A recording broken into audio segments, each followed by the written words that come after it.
বস, অনেকদিন হলো বাংলাদেশ আমাদের গ্যাংয়ের অ্যাক্টিভিটি কমে গেছে শরীফ ভাই যাওয়ার পর থেকেই। শরীফের তো কোনো খোঁজই পাচ্ছি না রে। কি করব, শরীফ না আসলে তো কি করব বুঝতে পারছি না তো। শরীফ ভাইকে ছাড়া আমরা এই কাজ করলে কেমন হয়? শরীফ কিছু জায়গায় নকশা আনতে গেছে, কিন্তু কেন যেন ফিরছে না। আজ 4 মাস পরেও শরীফ চৌধুরীর লাশ খুঁজে পায়নি কেউ। তার বাইরের দেশে থাকা ক্রুরো নিরলস চেষ্টা করে যাচ্ছে তার কোনো কিছু খুঁজে পাওয়া যায় কিনা, কিন্তু খুঁজে পাওয়া যাচ্ছে না। কি করবে বুঝতে পারছে না তারা। এইদিকে একজন ক্রুরো তার বসকে বলছে, বস, অনেকদিন হলো শরীফ ভাইয়ের তো কোনো খোঁজ পাওয়া যায়নি। আমাদের ভয়েস অফ নয়ন ইউটিউব চ্যানেলের রোমান্টিক লাভ স্টোরি গল্প শুনতে এখনই আমাদের চ্যানেলটি সাবস্ক্রাইব করে রাখুন। ধন্যবাদ।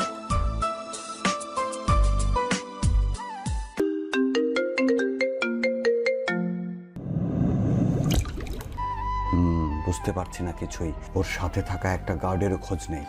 বস, আচ্ছা উনি বেঁচে আছে কি? জানি না রে। ঠিক তখনই একজন কোরিয়ার বয় আসে, এসে বেল বাজায়। তখন ক্রুরো গিয়ে বলে, কি চাই? তখনই কোরিয়ার বয় বলে, স্যার এখানে লতিফ খান কে?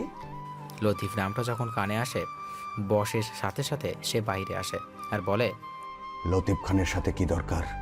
স্যার লতিফ খানের নামে একটা পার্সেল আছে। আচ্ছা ঠিক আছে, পার্সেলটা আমায় দেন। আমার ভাই উনি একটু বাইরে গেছেন, আসলে দিয়ে দেব। স্যার এটা তো আমাদের নিয়মের মধ্যে পড়ে না, উনি আসলে না হয় আমি দিয়ে দেব। আচ্ছা দাও আমায়। নাও, আমি $500 দিয়ে দিলাম কুরিয়ার বয়কে। স্যার এই জায়গায় আপনি একটা সাইন করে দিন। আমি কুরিয়ার বয়ের দেওয়া সেই কাগজে সাইন করে দিই।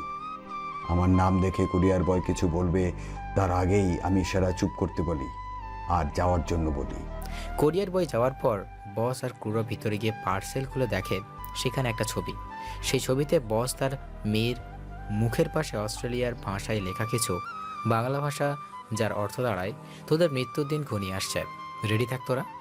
বস আরও দেখতে পেল ড্রাইভার, পিএ আর শরীফ চৌধুরীর মুখে ক্রস চিহ্ন দেওয়া, আর নিচে লেখা, James, I will meet you soon and I will destroy you and your daughter. হ্যাঁ, আপনারা ঠিকই শুনছেন, বসের নাম হলো জেমস। আর এই জেমসের আসল পরিচয় জানতে হলে আপনাদের গল্পে শেষ পর্যন্ত থাকতে হবে। জেড লেখাটা জেমস এইটা দেখে কিছুটা বিস্মিত হলো আর বলে, এটা কি করে সম্ভব? এত বছর পর একটা মানুষ কিভাবে ফিরে আসে? আমি নিজের হাতে একে মেরেছি। বস, কি বলছেন আপনি? আর জেটি বা কে? জানতে চাস জেট কে? আপনি যদি বলেন। শোন তাহলে, বাংলাদেশে যখন আমার এই গ্যাং তৈরি করে আমার কাজ শুরু করি, তখন আমার কাজ চলছিল ভালোভাবে, কিন্তু আমার কাজের বাধা দেওয়ার জন্য এই জেড আর তার স্ত্রী আসে আমাদের কাজের মাঝে। জেড ছিল একজন সুপার ক্রপ, যে কিনা অনেক ধূর্ত, যার কোনো কাজের কোনো খবর কারো কাছে থাকতো না। আর স্ত্রীও ছিল একজন ক্রাইম রিপোর্টার, সেও ছিল অনেক চালাক। এই দুজন মিলে আমার ব্যবসার 12টা বাজিয়ে দিয়েছিল। আমি অনেক টাকা পয়সা খরচ করে জেডের স্ত্রীর পরিচয় খুঁজে বের করতে পারি নাই। জেডের কিছু ইনফরমেশন কালেক্ট করি আমার খুব কাছের একজন হ্যাকার দিয়ে। তারপর অনেক কষ্টের বিনিময়ে ওর কিছু ইনফরমেশন পাই। তারপর জেড আর জেডের স্ত্রী পরিচয় বের করি। তারপর কিছু লোক পাঠিয়ে জেডের সমস্ত ইনফরমেশন বের করি। জেডের একটা ছেলে আছে, এই ছেলেকে নিয়ে তাদের অনেক সুখের সংসার জানতে পারি। জেডের ভাই টাকার জন্য যে কোনো কাজ করতে পারে, আর জেডের সাথে থাকা লোকগুলো লোভী। তখন আমি টাকা দিয়ে আমার সাথে জেডের ভাই, জেডের পিএ, ড্রাইভার আর ওর একটা অনাথ আশ্রমের একটা লোককে আমাদের সাথে নিই। ব্যাস, জেড আর ওর স্ত্রী মিলে আমাদের অনেক মাল, অস্ত্র আর কয়েকটা সিক্রেট আস্তানা ঘুরিয়ে দিয়েছিল। আমার কত টাকার ক্ষতি হয়েছিল জানিস? কত বস? প্রায় 300 কোটি টাকা। তখনই আমি একটা প্ল্যান করি। সেই প্ল্যানে আমার মেয়ে আমায় অনেক হেল্প করেছিল। আমার মেয়ে জেডের সব পরিচয়, কাজের জায়গা, জেড আর ওর স্ত্রী কোন সময় কি করে সব ইনফরমেশন এনে দিয়েছিল। জেডের ছেলে ছিল অনেক বোকা। সেই ছেলে তার বাবা কি করেছে, কোথায় আছে, কাজের বিষয়ে এমনকি কয়েকটা ফাইলও দিয়ে দিয়েছিল। আর এতে করে আমার প্ল্যান করতে আরো সহজ হয়। আমি এমনভাবে আমার প্ল্যান মাফিক কাজ করি যাতে সব দোষ যায় শরীফ চৌধুরীর উপর। শরীফ চৌধুরীকে ডুবাই আর বাংলাদেশের দায়িত্ব দিয়ে আমি এখানে আরামে আমার কাজ পরিচালনা করে যাচ্ছি। আর দেখ, এখনো কেউ কিচ্ছু জানতে পারলো না। বস, কিন্তু এই ছবি কে পাঠালো তাহলে? সেটাই তো বুঝতে পারছি না। আচ্ছা বস, জেটের ছেলে নেই তো এর পিছনে? আমি হেসে বললাম, আরে ওই ছেলে তো কয়েক বছর আগেই মারা গেছে রে। আসলে ছেলেটা অনেক বোকা ছিল, তবে হ্যাঁ, ছেলেটা অনেক ভালো ছিল। আমাদের নিয়ম তো জানিস, হ্যাঁ, কাউকে বাঁচিয়ে রাখি না আমরা। ওই ছেলেকেও বিষাক্ত ড্রাগস ওর শরীরে ইনজেক্ট করে ওকে মেরে ফেলি আমরা। সব কিছু শুনে ক্রুরো তার জেমসকে প্রশ্ন করে। বস, আপনার মেয়ে আছে সেটা তো আমরা জানতাম না, আর সেই বা এখন কোথায়? আমার মেয়ে আছে এটা কেউ জানেই না। তুই আমার বিশ্বস্ত লোক, আজকে তোকে বললাম আমার মেয়ে এখন বাংলাদেশে আছে। সেখানে সে আমার আসল কাজটা সামলিয়ে নিচ্ছে। আমি আমার ভুরু কুচকে বললাম, আসল কাজ কোনটা বস? আমার সাথে থাক, জানতে পারবি। তাহলে এটা আপনার আসল কাজ নয়? এটা তো আমি সবার সামনে করে বেড়াই। আমার পিছনে কাজের কথা কেউ জানে না। জানিস, আমার মেয়ে আমার চেয়ে অনেক চালাক। সে বাংলাদেশে থেকে বলে দেয় কোন সময় কি করতে হবে, আমায় বলে দেয় কি করতে হবে আর না করতে হবে। আর কয়েক বছর পরে আমার জায়গায় আমার মেয়ে আসবে। বস, ম্যাডাম বাংলাদেশে কি কাজ করে? সেটা বলবো না। তবে জেনে রাখ, সে মানুষের সেবা করে, আবার জানও কবচ করে। জেমস আর ক্রুরো তখনই কথা বলছিল, তখন তার মেয়ের কল আসে। তখন জেমস ক্রুরোকে বলে, দেখ, এখন আমার মেয়ে কল দিয়েছে, তুই বাইরে যা, কথা শেষ হলে ডেকে নেবো তোকে, যা। ক্রুরো বাইরে যাওয়ার পর জেমস কল রিসিভ করে, বলে, হ্যাঁ ডেইজিমা, বল কেমন আছিস? ভালো বাবা, তুমি কেমন আছো? আর তোমার গলা এরকম কেন লাগছে বাবা? হ্যাঁ, ভালো ছিলাম। একটু আগে একটা কুরিয়ার আসে আমার নামে, আর জানিস কোন নাম দিয়ে এসেছে? কোরিয়ায় আসছে ভালো কথা, এত টেনশন করছো কেন? কোন নামে এসেছে? লতিফ খান। কি কি বলছো বাবা? ছবিটাতে কি ছিল? হ্যাঁ রে মা, আমি তোকে ছবি তুলে দিয়েছি, দেখ তুই। আমি আচ্ছা বলে কল কেটে দিলাম। কিছু সময় পরে একটা ছবি আসে আমার ফোনে। আমি বাবার দেওয়া ছবি দেখতে লাগলাম। দেখা শেষ করে কল দিলাম বাবাকে। বল মা। বাবা, এটা কি করে সম্ভব? আমি বুঝতে পারছি না রে মা। বাবা, শরীফ আঙ্কেল কোথায়? 4 মাস আগে বাংলাদেশে গিয়েছিল, কিন্তু এখনো ফেরেনি। তার সাথে থাকা গার্ডদেরও কোনো খোঁজ নেই। হোয়াট? কি বলছো তুমি বাবা? হ্যাঁ রে মা। কই, তুমি তো আমাকে কিছু বলনি। আরে শরীর তো কয়েক মাসের জন্য বাংলাদেশে যায়, 2 মাস থেকে আবার চলে আসে, কিন্তু এইবার 4 মাস হয়ে গেল। আচ্ছা, আমি দেখছি। এই বলে আমি কল কেটে কল দিলাম নিশানকে। নিশান আমার হয়ে কাজ করে। নিশান কল রিসিভ করে বলে, সালাম নেবেন ম্যাডাম। শোনো নিশান, শরীফ আঙ্কেলের কোনো খোঁজ পাওয়া যাচ্ছে না। তুই একটু বাসায় গিয়ে দেখ তো। 4 মাস ধরে বাংলাদেশে এসেছে, কিন্তু কোনো খোঁজ নেই। জি ম্যাডাম, যাচ্ছি। আর ম্যাডাম, একটা কথা ছিল।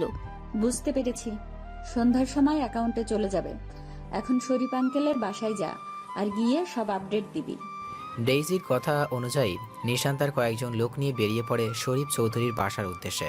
40 মিনিট পর বাসার গেটের সামনে এসে গাড়ি থামায় নিশান। গাড়ি থেকে দেখে বাইরের গেটে তালা দেওয়া। তখন নিশান কল দেয় ডেইজিকে। হ্যাঁ নিশান, বল। ম্যাডাম, এখানে তো কেউ নেই, গেটে দারোয়ান নেই, আর গেটে তো তালা ঝুলছে, আবার সেইটা অনেক পুরনো। আশেপাশে খোঁজ নিয়ে দেখেছিস তো ভালো করে? হ্যাঁ ম্যাডাম। আচ্ছা, এক কাজ কর, বাসার ভেতরে যা আর দেখ কিছু দেখতে পাস কিনা। Okay madam. নিশান ফোন রেখে বাসার গেটের তালা গুলি করে ভেঙে ফেলে। গেটের পরে বাগান ক্রস করে সামনে এগোতেই দেখতে পেল একজন মানুষের কঙ্কাল। নিশান যত সামনের দিকে এগিয়ে যাচ্ছে, কঙ্কালের সংখ্যা বৃদ্ধি পাচ্ছে। যখন বাসায় মেইন দরজার কাছে আসে, সেখানে একটা পুরাতন তালা দেখতে পায়। সেটা গুলি করে ভেঙে ফেলে। দরজা খুলতেই একটা বাজে গন্ধ নাকে আসে। তখন নিশান সহ তার লোকেরা গন্ধটা সহ্য করতে না পেরে বমি করে ফেলে সেই জায়গায়। তবুও নিশান কিছু কষ্ট করলেও ভিতরে প্রবেশ করে চারিদিকে তাকিয়ে দেখে যে সব কিছুতে ধুলো জমে আছে। তবে একটা জিনিস দেখে নিশান কিছুটা অবাক হয়, সমস্ত বাড়ি ঘুরে কাউকে জীবন্ত কেউ পায় না, তবে পেয়েছে কিছু কঙ্কাল। নিশান চলে আসে সবাইকে নিয়ে বাইরে এসে ডেইজিকে কল দেয়। কল রিসিভ করতে ডেইজি বলে, বল নিশান, কি খবর? ম্যাডাম, এখানে আপনাকে একবার আসতে হবে যে। কেন, কি হয়েছে? আর তোর আওয়াজ কেমন যেন লাগছে, একটু আগেই তো ভালোভাবে কথা বলছিলি। ম্যাডাম এলেই দেখতে পারবেন, সাথে করে মাস্ক নিয়ে আসবেন। আচ্ছা, আমি আসছি। ফোন রেখে ডেইজি বেরিয়ে পড়ে তার চেম্বার থেকে। ডেইজি গাড়ি ড্রাইভ করছে আর চিন্তা করছে সেখানে গিয়ে কি দেখতে পারবে। কিছুক্ষণ পর ডেইজি চলে আসে শরীফ চৌধুরী বাসার সামনে। গাড়ি থেকে নামতেই নিশান সামনে আসে। তখন ডেইজি বলে, কি রে, তোদের এই অবস্থা কেন? মাস্কগুলো দেন আগে, আর আপনি এটা লাগিয়ে নিন। নিশানও মাস্ক ও পরে, সাথে ডেইজি আর বাকি লোকেরাও। নিশান ইশারা করে ডেইজিকে ভিতরে যাওয়ার জন্য। ডেইজিও হাঁটা শুরু করে। বাগান পেরিয়ে সব কঙ্কাল দেখতে ও বাসার ভিতরে ঢুকতে বাজে গন্ধটা নাকে আসছে। ডেইজিকে নিয়ে নিশান সব কিছু ঘুরিয়ে দেখায়। তখন নিশান ডেইজিকে সিঁড়ির কাছে এনে বলে, ম্যাডাম একবার উপরে তাকান। আমি নিশানের কথা শুনে উপরে তাকাতেই দেখতে পাই সিঁড়ির ওপরে লাইটের কাছে একটা ক্যামেরা, এবং সেটা মনিটরিং করছে। তখন নিশানকে বললাম, নিশান, আমি যা ভাবছি তুইও কি তাই ভাবছিস? ম্যাডাম, এটা দেখে আমিও কিছুটা অবাক হয়েছিলাম।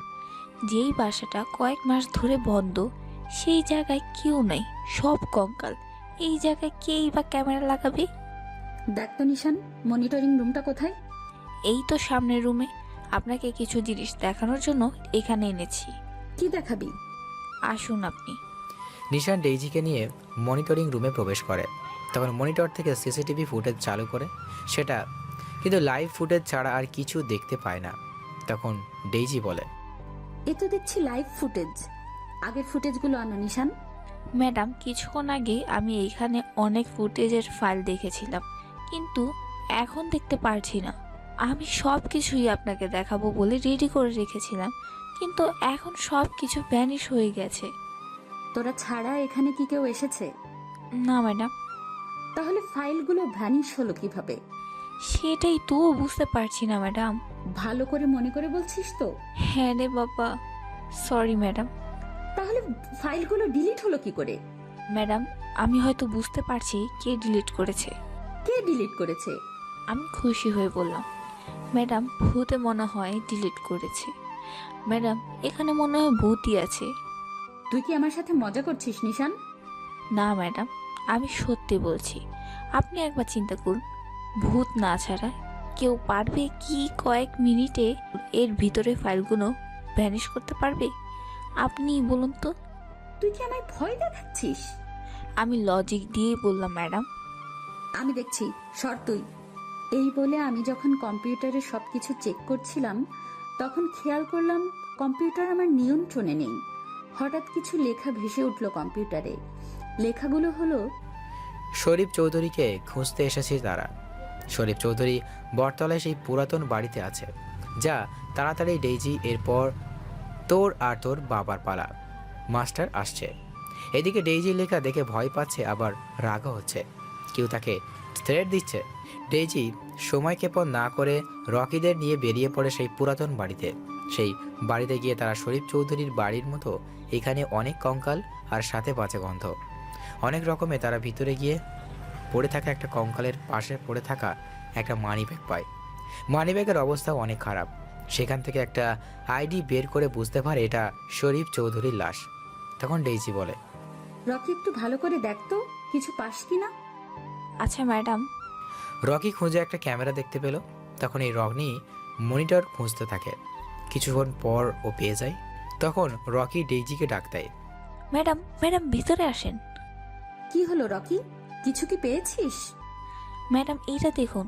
মনিটর দেখিয়ে বললাম। রকির কথায় মনিটরে তাকিয়ে দেখলাম আমাদের এখানে আসার ফুটেজ দেখাচ্ছে। আমি মনিটরটা চেক করে কিছু পেলাম না। আগের মনিটরের মতো এটাও ফাঁকা ছিল। আমি কম্পিউটারে ফাইল চেক করছিলাম, তখন কম্পিউটারে একটা লেখা ভেসে ওঠে। লেখা ছিল, I am coming back. See you on your good day and that day, and your last day in this world, baby. At the rebel. Daisy সেখানে আর 1 মিনিটের সময় ক্ষেপণ না করে বেরিয়ে আসে রকিদের নিয়ে। রকিরা চলে আসে রকিদের আস্তানায়। রকি যাওয়ার আগে ডেইজি বলে, রকি, একটু সাবধানে থাকবি, আর তোরা আন্ডারগ্রাউন্ডে চলে যা। আমি এদিক দেখছি, আর প্রয়োজন ছাড়া বের হবি না। আচ্ছা ম্যাডাম। ডেইজি গাড়ি ড্রাইভ করছে আর সব ঘটনাগুলো ভাবছে শুরু থেকে শেষ পর্যন্ত। কিছুর সাথে কিছুই যেন মিলতে পারছে না। একদিনে 3 জনের হুমকির মেসেজ। তাহলে কি নতুন কেউ আসছে আমাদের এই রাজ্যে রাজত্ব করতে? ডেইজি বাসায় এসে 1 ঘন্টা শাওয়ার নিয়ে বাথরুম থেকে বের হয়ে এসে দেখে তার ফোন বাজছে। ফোন হাতে নিয়ে দেখতে পায় তার বাবা কল দিয়েছে। ডেইজি কল রিসিভ করে বলে, বলো বাবা। কিরে মা, কোনো খবর পেলি শরীফের? বাবা, পেয়েছি, কিন্তু কিন্তু কি রে মা? বাবা, শরীফ আঙ্কেল আর এই পৃথিবীতে নেই। কারা যেন শরীফ আঙ্কেলকে মেরে ফেলেছে, তাও 4 মাস আগে। কে মারবে ওদের? বাংলাদেশে তো আমাদের তেমন কোনো শত্রু নেই। বাবা, আমি সেটাই ভাবছি। ও, আর কিছু জানতে পারলি? না বাবা, তবে একটা হুমকির মেসেজ আসছে। কি মেসেজ? শোনো। ডেইজি আজকের ঘটে যাওয়া সব ঘটনাগুলো খুলে বলে। সব শুনে ডেইজির বাবা বলেন, আমাদের তাহলে কি নতুন কোনো শত্রু তৈরি হলো রে মা? বাবা, আমাদের সাথে টক্কর দিয়ে কেউ পারবে না। প্রয়োজন পড়লে আমরা আমার ঘুমন্ত ডাক্কিদের বের করব। আমি কয়েকজনকে লাগিয়েছি কাজে।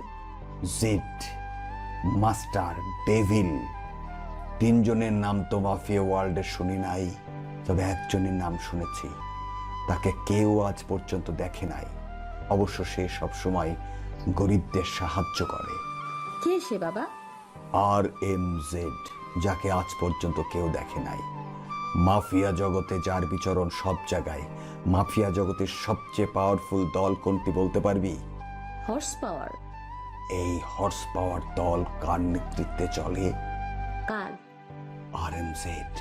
RMZ কে মারার জন্য বিভিন্ন পন্থা অবলম্বন করা হয়, তাকে কেউ মারতে পারে নাই।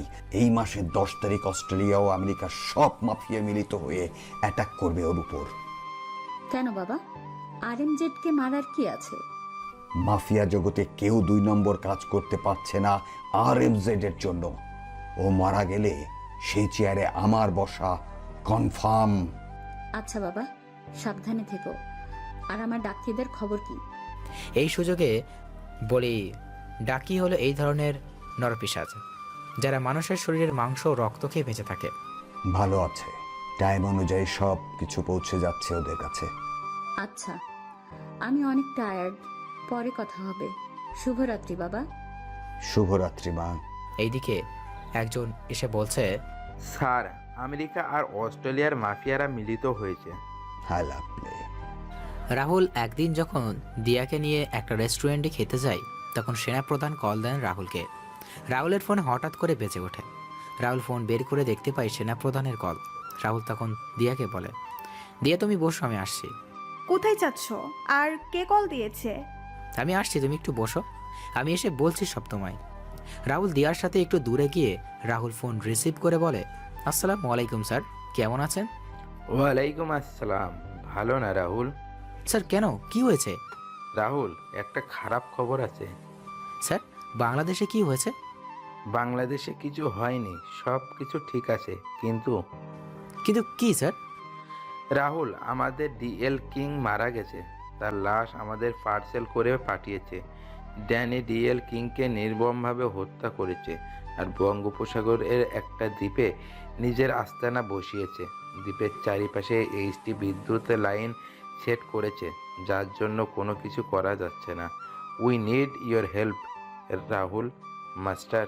স্যার, আমি আসবো, তবে ডিএল কিংয়ের লাশ নিয়ে আমি বাংলাদেশে আসবো, আপনি চিন্তা করবেন না।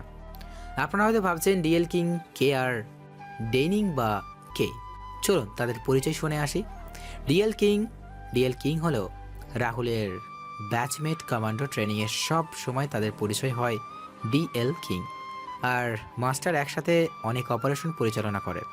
রাহুল আর ডিএল কিং একটি কাজের জন্য আলাদা আলাদা জায়গায় প্রেরণ করা হয়। সমুদ্রপথে ড্রাগস সহ আরও কিছু জিনিস বাংলাদেশে আসছে, যা বাংলাদেশের মানুষের জন্য হুমকির কারণ। এইরকম খবর আছে সেনাপ্রধানের কাছে। তখন থেকেই দুইজনকে দুই প্রান্তে পোস্টিং করানো হয়, অনেক কিছুই আটক করা হয়। তবে আসল মিশনের আগেই মৃত্যু হলো ডিএল কিংয়ের।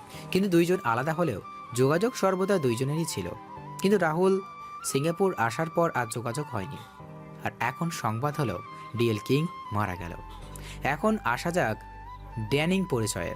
ড্যানি হলো একজন কন্ট্রাক্ট কিলার, সাথে ড্রাগ ডিল ও নরপিশাচ 2 নাম্বার জিনিসের জায়গা থেকে অন্য জায়গায় নিয়ে যাওয়া। ড্যানিকে গ্রেপ্তার করার জন্য ইন্টারপোল সহ বিশ্বের 20টি দেশের স্যুট অ্যান্ড সাইট অর্ডার জারি করা হয়েছে। তবে কেউ আজকে ড্যানিকে ধরতে পারে নাই। ড্যানির কাজ পর্যন্ত কোনো দেশের অফিসার পৌঁছাতে পারে নাই। আর কেউ যদি পৌঁছে যায় তাহলে তার অবস্থা ডিএল কিংয়ের মতো হবে। এখন চলুন গল্পে যাওয়া যাক। স্যার, ড্যানির কি কাজ বাংলাদেশে? সেটাই তো বুঝতে পারছি না রাহুল। রাহুল, আমি যা ভাবছি তুমিও কি সেটাই ভাবছো? জি স্যার। তাহলে তো সময় চলে আসছে মাইন্ড গেমের। রাহুল, সাবধানে যাই করো, ড্যানি কিন্তু অনেক বিপজ্জনক। স্যার আর কি রাহুল? স্যার, মাস্টারের চেয়ে কেউ বিপজ্জনক নয়। সময় হয়ে এসেছে বাংলাদেশে থেকে সব ময়লা ধুয়ে ফেলার। হুম স্যার, ভালো থাকবেন, এখন রাখি। তুমিও সাবধানে থেকো। রাহুলের ফোন রেখে এসে মুখ কালো করে দিয়ার সামনে এসে বসে। দিয়া রাহুলের দিকে তাকিয়ে দেখলো রাহুল মুখ কালো করে বসে আছে। তখন দিয়া রাহুলকে বলে, কি ব্যাপার রাহুল, তোমার কি হলো? মুখটা কালো করে আছো যে? কিছু না, খাবার অর্ডার করছো তুমি? কি হয়েছে বলবা তুমি? কিছুক্ষণ আগেই তো তুমি হাসি খুশি ছিলে। কে এমন ফোন দিল তোমার, যার জন্য তোমার মুখ কালো হয়ে গেল? কই, আমি তো হাসি খুশি আছি। মিথ্যা হাসি দিয়ে বললাম। কে কল দিয়েছিল তোমায়, বলবে আমায়, না আমি চলে যাব? বলছি, সেনাপ্রধানের কল দিয়েছিলেন। স্যার কি বললেন যার জন্য তোমার মুখ কালো হয়ে গেল? আমার ব্যাচমেট ডিএল কিংকে নির্মমভাবে হত্যা করা হয়েছে। কে হত্যা করছে কিছু কি ওনারা জানতে পেরেছেন? জানতে পেরেছেন। কে সে? যেহেতু জানতে পেরেছেন তাহলে তো খুনিকে ধরা যাবে। ড্যানি। আমি নাম শুনে উচ্চ স্বরে বললাম, কি কি? কি হলো তোমার, এরকম করছো যে? ড্যানি এই সিঙ্গাপুরে এক আতঙ্কের নাম। এ শহরে অনেক মানুষের নির্মলভাবে হত্যা করেছে। সন্ত্রাসের শহর গড়ে তুলেছিল ড্যানি। কিছুদিন পরে আর জেড এসে ড্যানিকে এখান থেকে ভাগিয়ে দেয়। এরপর থেকে আর ড্যানের কোনো খবর পাওয়া যায়নি। ও আচ্ছা। এর মাঝে খাবার চলে আসে। খাওয়ার এক ফাঁকে আমি দিয়াকে বললাম, দিয়া, আমার আগামীকাল ফিরতে হবে বাংলাদেশে। খাবার খাচ্ছিলাম, তখন রাহুলের কথা শুনে ওর দিকে তাকালাম। ও খাবার খাচ্ছে আর কথা বলে যাচ্ছে। আমি কিছু বললাম না। খাবার শেষ করে আমি গাড়িতে গিয়ে বসলাম। দিয়া যখন কোনো রিয়াকশন পেলাম না, তখন আমি মাথা তুলে তাকিয়ে দেখি দিয়া রেস্টুরেন্ট থেকে বেরিয়ে যাচ্ছে। আমি তাড়াতাড়ি করে খাবার খেয়ে বিল মিটিয়ে গাড়ির কাছে এসে দেখলাম ম্যাডাম গাড়ির পিছনের সিটে বসে আছে আর ওর চোখে জল। আমার আসার শব্দে দিয়া চোখের জল মুছে নিল। দিয়া তখন বলল, আমায় বাসায় নামিয়ে দিন, আমার ভালো লাগছে না। কি হলো, তুমি আমায় আপনি করে বলছো যে? আমার আপনার সাথে কোনো কথা বলার ইচ্ছা নাই। আমি তো আপনার কেউ না। আপনার কাজ বড় আপনার কাছে। আমি বরং একটা বিয়ে করে নেই। আমার ভালো লাগছে না এসব। তাড়াও ময়না, তুমি যেমন তেড়া আমিও সেম। আপনি শিওর তো আপু আপনার এসব ভালো লাগছে না? ওই বানরটা আমায় আপু বলছে? কোথায় আমার রাগ ভাঙাবে তা না, আমায় আপু বলছে? হতচ্ছাড়া। হ্যাঁ হ্যাঁ। আমি লুকিং গ্লাসে তাকিয়ে দেখলাম দিয়া রাগী চোখে আমার দিকে তাকিয়ে আছে। আরও রাগানোর জন্য বললাম, আচ্ছা আচ্ছা, আমি তো বাংলাদেশে চাপই। আর কালকে আমার বৃষ্টি কল দিয়েছিল আর বলেছে ও আমায় বিয়ে করবে। আর কতদিন সিঙ্গেল থাকবো, একটু রোমান্স করার জন্য মানুষ দরকার। ঠিক বলেছে, বৃষ্টি বলেছে অনেক আদর করবে, সব সময় রোমান্স করবে অনেক। আমি কিছু বলার আগেই রাহুলের গাল চেপে বললাম, তুই বৃষ্টির কাছে যাওয়ার জন্য বাংলাদেশে যাবি? বৃষ্টি তোকে অনেক আদর করবে। তুই গাড়ি সাইড কর। গাড়ি সাইড করলে আমি সামনের সিটে গিয়ে রাহুলের ঠোঁটে আমার ঠোঁট বসিয়ে দিলাম। দিয়ার এইরকম কাণ্ড তো আমি অবাক। এরকম কিছু করবে আমি তো কখনোই ভাবিনি। হঠাৎ করে দিয়া আমার ঠোঁটে একটা কামড় দিয়ে ছেড়ে দিল আর কান্না করা শুরু করলো। আমি তখন দিয়াকে আমার বুকে এনে জড়িয়ে ধরে বললাম, দিয়া, তুমি তো জানো আমার কাজ কি। আমার কাজ জয়েন করার আগে শপথ করে ঢুকি যে নিজের দেশের যে কোনো সংকটে, কোনো খারাপ পরিস্থিতি নিজের দেশের জন্য কাজ করে যাব, আর প্রয়োজন হলে নিজের জীবন দিয়ে দিব। তুমি তো নিজেই বলছো ড্যানি কতটা ভয়ঙ্কর। তুমি কি চাও বাংলাদেশের কোনো ক্ষতি হোক ড্যানির দ্বারা? তুমি কি চাও বাংলাদেশের সন্ত্রাসের আতুর ঘর হয়ে উঠুক? আমি রাহুলের বুকে আমার মাথা রেখে সব কথা মনোযোগ দিয়ে শুনছি। রাহুল তো যা বলছে সব কিছু ঠিক বলছে। আমি কোনো কথা না বলে রাহুলকে জড়িয়ে ধরে বসে রইলাম। হঠাৎ করে দিয়া রাহুলের বুক থেকে উঠে রাহুলকে মারতে লাগলো। রাহুল বুঝতে পারছে না দিয়া হঠাৎ করে রাহুলকে মারছে কেন। রাহুল তখন দিয়ার হাত ধরে বলে, কি হলো, হঠাৎ করে বাঘিনী রূপ ধারণ করলে কেন? তুই একটু আগে কি বলেছিস মনে নাই? কি বলেছিলাম আমি? আমার তো মনে পড়ছে না। বাবা, এখন তার মনে নেই কেন? তুই যে একটু আগে বললি তুই বৃষ্টিকে বাংলাদেশে গিয়ে বিয়ে করবি। তোর নাম বৃষ্টির সাথে কথা হয়? তোর ফোন দে। এই ব্যাংকটা যত নষ্টের মূল। এত সময় মনে পড়ছে না দিয়ার হঠাৎ করে বাঘিনী রূপ ধারণ করার কারণ। তাড়াতাড়ি করে দিয়ার কাছ থেকে সরে এসে আমি আমার ফোন আমার প্যান্টের পকেটে ঢুকিয়ে নিলাম। আল্লাহই জানে আমার ফোনের অবস্থা কি করে। কি হলো? তোরে ফোন দিতে বলছি আমি। তুমি তুই করে বলছো কেন? ফোন দিতে বলছি। তখন রাহুলের ফোন বেজে ওঠে। তখন দিয়া বলে, নিশ্চয়ই এখন ওই বজ্জাত মেয়ে বৃষ্টি কল দিয়েছে। আমি ফোন বের করে দেখলাম রিপন কল দিয়েছে। তখন দিয়া বলে, রাহুল, আমি বলছি তুমি ফোন রিসিভ করবে না। আরে এটা রিপন, রিপন কল দিয়েছে আমায়। এই দেখো। আমি দিয়ার দিকে ফোন এগিয়ে দিয়ে বললাম, আমি দেখলাম রিপন নামে সেভ করা। আমি তখন বললাম রিসিভ করে কথা বলো। আমি কল রিসিভ করে বললাম, হ্যাঁ রিপন, কেমন আছিস? ভালো ভাইয়া। ভাবি, আঙ্কেল আন্টি আর শাকিল সজীব ভাইয়া কেমন আছে? ভালো। চাচা চাচি আর মায়া কেমন আছে? ভাইয়া সবাই ভালো আছে। আচ্ছা রিপন, ওই দিকের কোনো আপডেট আছে কি না? ভাইয়া, সেটা বলার জন্যই কল দিয়েছি আপনাকে। বলো কি আপডেট আছে। ভাইয়া, আপনাকে কয়েকজনের ছবি পাঠিয়েছি মেইল করে। একজন হলো ডেইজি, আর একজন হলো ডেইজির ডান হাত নিশান। আর ডেইজির আসল পরিচয় হলো। আমি জানি রিপন, তবে আজকে থেকে তুমিও এই ডেইজির আসল পরিচয় জানো না। তুমি শুধু একটা নাম জানো, সেটা হলো ডেইজি। আচ্ছা ভাইয়া, আপনি যেমন বলবেন তেমনই হবে। কিন্তু ভাইয়া, এরা প্রায় 4 মাস পর আমাদের বাড়িতে কি করতে গিয়েছিল বুঝতে পারছি না। এরা শরীফ চৌধুরী খুঁজেছিল। বুঝতে পারছি ভাইয়া, আপনি যেমন করে কাজ করতে বলেছিলেন তেমন করে করেছি। গুড। ভাই, আপনার কথা অনুযায়ী অস্ট্রেলিয়ার ঠিকানায় ছবি পাঠিয়ে দিয়েছি। আচ্ছা ভালো। তুই ঠিকানা কে দিয়েছিস? ভাইয়া, আমাদের বাসার ঠিকানা দিয়েছি। ভাইয়া, আমার আর কোনো কাজ আছে কি? গুড। এখন শুরু হবে মাইন্ড গেমের। হ্যাঁ, তোর কাজ আছে। বলুন ভাই। তুই স্যাটেলাইট থেকে বঙ্গোপসাগরে কয়েকটা দ্বীপের মাঝে কোনো দ্বীপের পাশে এইচডি বিদ্যুৎ লাইন টানা আছে, সেটা দেখে আমায় জানাবি। আমি তোমায় একটা লোকের ছবি পাঠাচ্ছি, দেখবে ওই জায়গায় আছে কিনা, ওই দ্বীপে প্রবেশ করার কোনো রাস্তা আছে কিনা। ভাইয়া, সব কাজ হয়ে যাবে। আমি রাতে আপনাকে আপডেট দিচ্ছি। আচ্ছা শোন রিপন। জি ভাইয়া, বলুন। আমি কালকে বাংলাদেশ ফিরছি। আমি আমার ফ্ল্যাটে থাকবো। কেন ভাইয়া, আমাদের নতুন বাসায় এসে থাকবেন? এখন না, আমি এই মিশনটা শেষ হলেই গিয়ে থাকবো। আমার অনেক দিন কষ্টের ফল এসে মিশনের শেষ এসে পৌঁছেছে। আচ্ছা ভাই। সাবধানে থাকবি, কোনো অসুবিধা হলে আমায় বা হেডকোয়ার্টারে কল দিবি। আচ্ছা ভাই।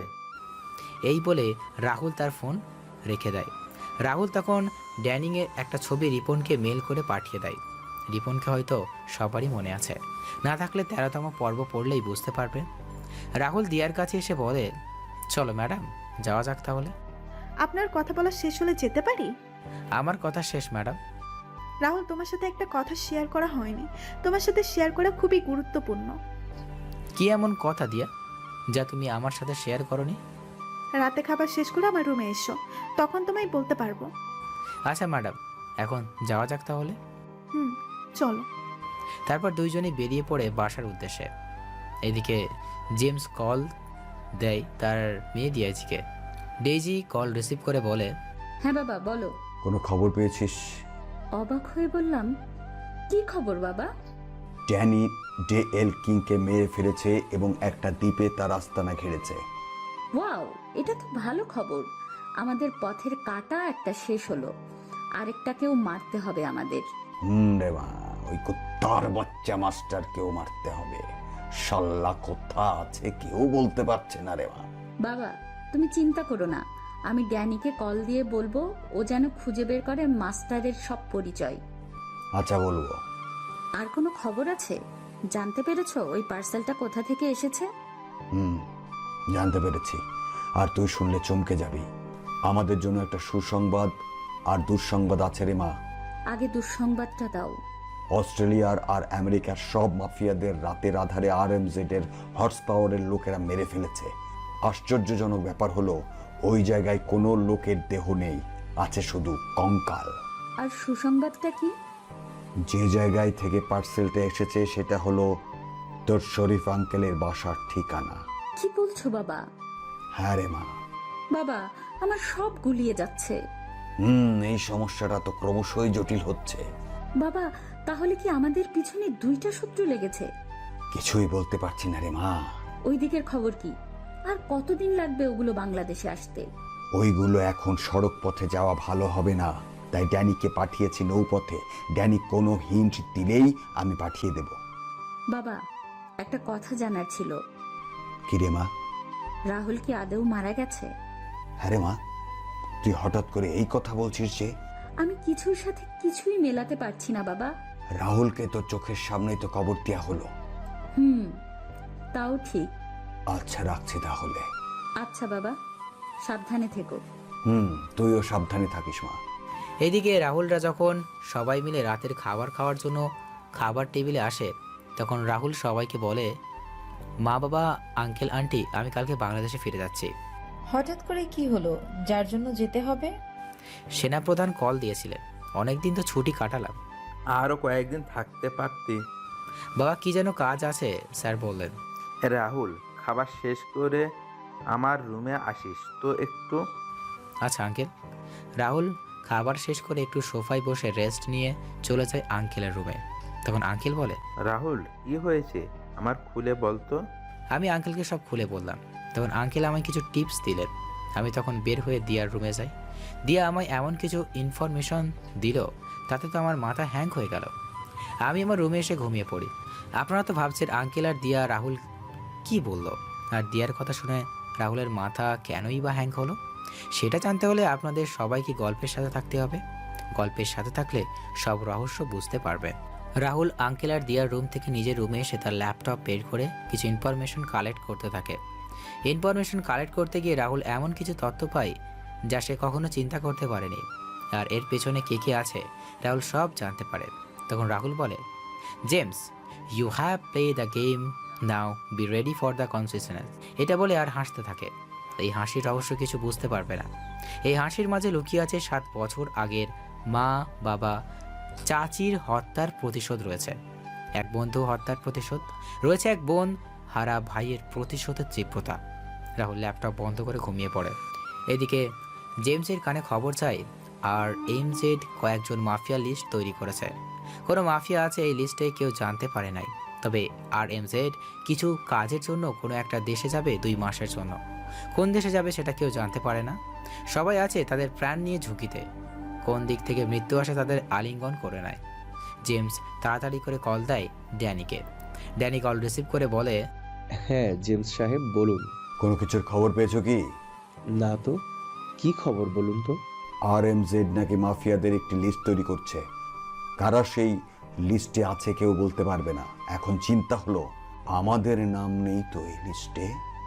এই শালার জন্য আমি কোনো দেশে গিয়ে শান্তি মতো কাজ করতে পারছি না।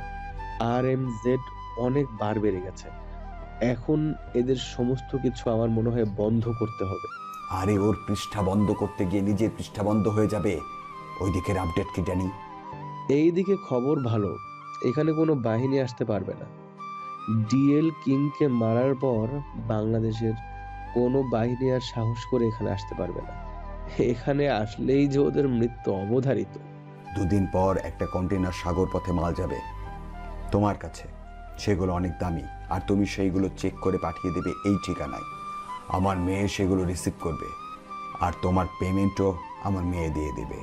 যদি আমরা আমাদের 10টা কন্টেনার নিয়ে সফলভাবে বাংলাদেশে ঢুকতে পারি, তাহলে বাংলাদেশের নিয়ন্ত্রণ চলে আসবে আমাদের হাতে। জেমস সাহেব, আপনি কোনো চিন্তাই করবেন না, সব হয়ে যাবে। শুধু আমার টাকা আমার সময় মতো দিয়ে দিবেন, দেখবেন আপনার এই ব্যবসা কোথায় নিয়ে যাই। তা তুমি পেয়ে যাবে ড্যানি। শুধু যদি কে মেরে ফেলতে পারি, তাহলে বাংলাদেশের মতো মাফিয়া ও সাইবার ওয়ার্ল্ডে নিজের জায়গা নিজে প্রতিষ্ঠিত করতে পারবো। আমি যদি আমার জায়গায় যেতে পারি, তাহলে ড্যানি তুমি হয়ে যাবে স্বাধীন। কেউ তোমার উপর থেকে সব কিছু তুলে নেবে। খুশি হয়ে বললাম, স্যার চিন্তা করবেন না, আমি সব কিছু সামলে নিব। আপনি শুধু আপনার কথা রাখবেন। রাখবো। জেমস কল কেটে তার ক্রুরো কলকে দেয়। লোক কল রিসিভ করে বলে, হ্যাঁ বস বলুন। সব মাল কি কন্টেনারে শুরু করে দিয়েছিস? হ্যাঁ, লোড করা শুরু হয়ে গেছে। আর কি? বস, আমাদের সিঙ্গাপুরের আরেকটা আস্তানায় পুলিশ রেড দিয়েছে। সবকিছু পুলিশ জব্দ করেছে। সেখানে প্রায় $5 কোটি মূল্যের মালামাল ছিল। পুলিশকে সেখানে মাস্টার নামে কেউ ইনফরমেশন দিয়েছে। তুই কেমনে জানলি? মাস্টারটা কে যে আমার পিছনে লেগেছে? বস, আমার পরিচিত লোকের মাধ্যমে জানতে পেরেছি। বস, আরেকটা ব্যাপার জানতে পেরেছি। কি জানতে পেরেছিস? বস, ওই মাস্টার নাকি এখন সিঙ্গাপুর আছে। কি? হ্যাঁ বস। সিঙ্গাপুরে আমাদের কোনো লোক আছে কি? কিছুক্ষণ ভেবে বললাম, হ্যাঁ বস, আছে তো। কে আছে? বস, রহিম ভাই। রহিমকে বলিস আমায় এক্ষুনি কল দিতে। আচ্ছা, আমি বলছি। কিছুক্ষণ পর জেমস ফোন বেজে ওঠে। জেমস তাড়াতাড়ি করে কল রিসিভ করে বলে, আর রহিম, কেমন আছো? জি ভাই, এই তো আছি ভালোই। আপনি? ভালো না রহিম। কেন ভাই, কি হয়েছে? তারপর জেমস শুরু থেকে শেষ পর্যন্ত সবকিছু খুলে বলে। রহিম সবকিছু শুনে বলে, এত সব কিছু হয়ে গেল, আপনি আমায় জানাননি কেন? আমি তো তোর সাথে যোগাযোগ করতাম না। তোর সাথে তো যোগাযোগ হতো শরীফের। এখন আমার কি করতে হবে বলেন ভাই? আমি শুনেছি মাস্টার নামে কেউ তোর এখানে আছে। তুই তাকে খুঁজে বের কর। আমার টাকা নষ্ট করে ফেলেছে। তুই ওকে খুঁজে বের করে আমার কাছে নিয়ে আসবি। আমি ওকে একবার দেখতে চাই। ভাই আপনি চিন্তা করবেন না, আমি এখন বের করছি, খবর বের করছি আমার লোকদের দিয়ে। 2 দিন আমাকে সময় দিন। হ্যাঁ, আমি সব কিছু খুঁজে বের করছি, এই মাস্টারের ইনফরমেশন। আচ্ছা। পরের দিন সকালে রাহুলের ঘুম ভেঙে যায়। যা ঘুম থেকে উঠে নামাজ পড়ে সকালে এক্সারসাইজে করে নেয় রাহুল। এক্সারসাইজ শেষে রাহুল সকালে নাস্তা করতে যায়। সবার সাথে কথা বলে রাহুল নাস্তা করে নিজের রুমে চলে যায়। আমি রেডি হয়ে চলে যাই দিয়ার রুমে। দিয়া কিছুক্ষণ পর রুমে আসে। দিয়া রুমে প্রবেশ করার পর আমি দরজা লাগিয়ে দিলাম। তখন দিয়া পেছন থেকে তাকিয়ে দেখলো আমি। তখন দিয়া বলে, কি ব্যাপার রাহুল, দরজা লাগিয়ে দিলে কেন? আজকে ভাবছি ফুলসজ্জা করে নিব, কি বলো তুমি ময়না? মানে? আমি দিয়ার দিকে এগিয়ে যেতে যেতে বললাম, তুমি ভালো করে বুঝতে পারছো ময়না? দেখো রাহুল, ভালো হবে না, আমি কিন্তু চিৎকার দিব। দাও, আমি কিন্তু আরো মজা পাবো। তুমি কিন্তু অনেক খারাপ হয়ে গেছো। তাই নাকি? এই বলে আমি দিয়াকে বিছানায় ফেলে দিলাম। দিয়া চোখ বন্ধ করে আছে। আমি মনে মনে বললাম, আমায় রাহুল ধাক্কা দিয়ে বিছানায় ফেলে দেবার সাথে সাথে আমি আমার চোখ বন্ধ করে নিলাম। রাহুল কি করছে এসব? আমি এরকম করে রাহুলকে চাইনি। আমি তো চেয়েছিলাম রাহুল আমায় বিয়ে করে তার অধিকার চাইবে, কিন্তু রাহুল এমন কাজ করায় মাথায় আনলো কি করে? আমি দিয়াকে বিছানায় ফেলে দিলাম। আমি যখন দিয়ার পায়জামাটা কিছু উপরে তুললাম, তখনই দিয়া এমন কিছু একটা কথা বলবে আমি চিন্তা করি নাই। তারপর কালকে দিয়ার জন্য আনা সেই নুপুরগুলো ওর পায়ে পরিয়ে আমি বললাম, বের হয়ে পড়লাম। আসলাম বাসা থেকে এয়ারপোর্ট। আসার আগে সবাইকে বলে এলাম আমায় যাতে কল না দেয়, আমি মিশনে থাকবো। আমি ফ্রি হয়ে কল দিয়ে কথা বলবো সবার সাথে। তখন মা বললেন, দিয়া কোথায়, ওকে বলেছিস তো? হ্যাঁ মা, ও কি যেন কাজ করছে, তাই আসেনি। ও আচ্ছা, সাবধানে যাস বাবা, ওইখানে গিয়ে কল দিস কেমন? আচ্ছা। আমি সবার কাছ থেকে বিদায় নিয়ে চলে আসি এয়ারপোর্টে। এয়ারপোর্টের সব ফর্মালিটি পূরণ করে বিমানের জন্য অপেক্ষা করতে লাগলাম। কিছুক্ষণ পর অ্যানাউন্সমেন্ট করে দিল বাংলাদেশে যাওয়ার বিমান রানওয়ে আছে। আমিও বিমানে উঠে গেলাম। কিছুক্ষণ পর বিমান চলা শুরু করলো। আমি বিমানে বসে ভাবছিলাম আমার ডিএল কিংয়ের সাথে কাটানো সব সময়ের কথা। রাহুল এইসব ভাবতে ভাবতে ঘুমিয়ে পড়ে। এইদিকে দিয়া তো বাসা মাথায় তুলে ফেলেছে। চলুন শুনে আসি কি হয়েছে। আমি চোখ খুলে দেখলাম আমার রুমে কেউ নেই। আমি ভালো করে দেখলাম কিন্তু কেউ নেই। আমার পায়ের দিকে নজর পড়তেই দেখলাম আমার পায়ে খুব সুন্দর একটা নূপুর। আমি মনে করতে লাগলাম নূপুর আসলো কোথা থেকে। তখন রাহুলের কথা মনে পড়ল। ইস, আমি রাহুলকে কি না কি বলেছি, কিন্তু রাহুল গেল কই? আমি নিচে গিয়ে জানতে পারলাম রাহুল চলে গেছে। আমি তাড়াতাড়ি করে রুমে গিয়ে কল দিলাম ওর নাম্বারে, কিন্তু নাম্বার বন্ধ দেখাচ্ছে। তারপর আমি ওকে হোয়াটসঅ্যাপে মেসেজ দিলাম, কিন্তু মেসেজ সিন করছে, রিপ্লাই দিচ্ছে না। এর কিছুক্ষণ পরে আমায় ব্লক করে দিয়েছে। মনে হচ্ছে ওই বজ্জারটারে পাইলে হলুদ লবণ মরিচ ছাড়া কাঁচা খেয়ে ফেলি। হঠাৎ করে আমার যেন মনে হতে লাগলো আমি কি রাহুলকে হারিয়ে ফেলছি না তো। আবার কল দিলাম, কিন্তু ফোন বন্ধ। তারপর আন্টির হোয়াটসঅ্যাপ থেকে কল দিলাম, কল রিসিভ করে বলে, মা এত ফোন দিচ্ছ কেন? এমনি ওই পাগলিটা ফোন দিয়ে জ্বালিয়ে মারছে। ওই তুই কি বললি? মা, তোমার গলার কি হয়েছে? আমি তোর মা নয়, আমি দিয়া। এই, আপনি আমায় কেন এত কল দিচ্ছেন?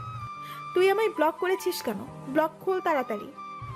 পারবো না, এখন এই নাম্বার ব্লক করব বলে নাম্বার ব্লক করে দিলাম। ওইদিকে দিয়া বলছে, ওর এত বড় সাহস আমায় না বলে চলে গেছে। আমি তো ওর সাথে কথাই বলবো না। শালা বান্দর গন্ডার হনুমান লাল বান্দর এর কালা জামাই আমায় ব্লক করে রেখেছে। কার গোষ্ঠী উদ্ধার করছিস রে মা? তোমার ছেলের গোষ্ঠী। কেন? ও আবার কি করেছে? আমি না ওরে, তুই কি ওরে? তুই রাহুল রে কি? আমি ওর পিন্ডি চটকাবো। ওই দিয়ে তোর কি শরীর খারাপ? না, তোমার ছেলে আমার মাথা খারাপ করে দিয়েছে। আমি না হয় ভুলে দুইটা কথা বলে দিয়েছি, তাই বলে আমায় না বলে চলে যাবে? তখন অমি পাশ থেকে বলে, কি বলেছো আপু? আমায় বলো তো তুমি। আমি বলেছি। ওই আমি তোরে বলবো কেন? আমি তো তোমার হবো ননদি, তাই আমায় বলতেই পারো। বলবো না। ওই বান্দর পোলারে হাতের কাছে পেলে কচু গাছের সাথে ফাঁস লাগিয়ে দিতাম। দিয়া উপরের কথা বলে রেখে হন হন করে রুমে চলে যায়। রুমে গিয়ে দিয়ার ভালো লাগছে না, কেন যেন মনে হচ্ছে রাহুলকে সকলকে এই রকম কথা বলা ঠিক হয়নি। দিয়া মনে মনে বলছে, ধুর, কেন যে এমন কথা বলতে গেলাম। নিজের চুলগুলো ছিঁড়ে ফেলতে ইচ্ছে করছে। রাহুলের কাছে যে ক্ষমা চাইবো সেই রাস্তাও বন্ধ করা। সন্ধ্যাবেলা দিয়া ব্যালকনিতে বসে এইসব কথা ভাবছে। দিয়া দুপুরের খাবারও খায়নি, এমনকি রুম থেকে বের হয়নি। ওইদিকে রাহুল বাংলাদেশে এসে পৌঁছে যায়। রিপন এসে রাহুলকে এয়ারপোর্টে রিসিভ করে নেয়। তারপর রাহুল চলে যায় তার আগের বাসায়। তারপর রাহুল রুমে এসে ফ্রেশ হয়, তার মা বাবা অমি আঙ্কেল আন্টি সবার সাথে কথা বলে নেয়, শুধু দিয়ার সাথে কথা বলেনি। দিয়া তো রেগে আগুন হয়ে বসে আছে। এদিকে দিয়া রাহুলকে কল দিচ্ছে, রাহুল রিসিভ করছে না। দিয়ার কষ্টে কান্না করে দিয়েছে আর রাহুল ওপাশে হাসছে। তখন দিয়া রাহুলকে মেসেজ দেয়, কি হলো, কথা বলছো না কেন? না, আমার ফোন ধরছো না, আমার মেসেজের রিপ্লাই দিচ্ছ, এমন করছো কেন? আমি না হয় রেগে দুইটা কথা বলেছি, সেটার জন্য আমায় এত কষ্ট দিচ্ছ কেন? তুমি কি কাজে বিজি আছো? I am sorry. আচ্ছা, তুমি হয়তো বিজি আছো, তোমার কাজ নেই, তোমায় আর বিরক্ত করবো না, তুমি কাজ করো। তখন দিয়া মনে মনে বলে, আচ্ছা, রাহুলের কোনো বিপদ হয়নি তো? আমার মেসেজের কোনো রিপ্লাই দিচ্ছে না, কলও ধরছে না। আচ্ছা, আবার কল দিয়ে দেখি। আমি কয়েকবার কল দিলাম রাহুলের নাম্বারে, কিন্তু বারবার ফোন কেটে দিচ্ছে। আমি প্রায় 60-এর উপরে মেসেজ দিলাম, কিন্তু কোনো রিপ্লাই পেলাম না। আমি তখন আরেকটা মেসেজ করলাম, তুমি হয়তো তোমার বৃষ্টির সাথে আছো, এই জন্য আমার কল কিংবা মেসেজের রিপ্লাই দিচ্ছ না। আমিও আর তোমায় বিরক্ত করব না, তুমি তোমার বৃষ্টিকে নিয়ে ভালো থেকো আর সুখে সংসার করো। কিছুক্ষণ পর রাহুলের নাম্বার থেকে মেসেজ আসে। এটা দেখে দিয়ার 100% গরম হয়ে গেল। মেসেজটা ছিল, তুমি ঠিক বলছো, ধন্যবাদ তোমায় বোঝার জন্য। কি ঠিক? ধন্যবাদ তোর কাছে রাখ। আমার কল আর মেসেজের রিপ্লাই দিচ্ছিস না কেন? আজকে আমার মন ভালো নেই। কি হয়েছে বলবে তো আমায়? আমি তোমার কাছে ক্ষমা চেয়েছি, প্লিজ আমায় কষ্ট দিও না। আমি তোমার সাথে কথা না বলে থাকতে পারবো না। আমি আর রিলেশনটা কন্টিনিউ করতে পারবো না। হঠাৎ এই কথা বলছো কেন? রাহুল, আমি কিন্তু সরি বলছি, তাও কেন আমায় ক্ষমা করে দিচ্ছ না কেন? আমি তো তোমার উপর রেগে নেই।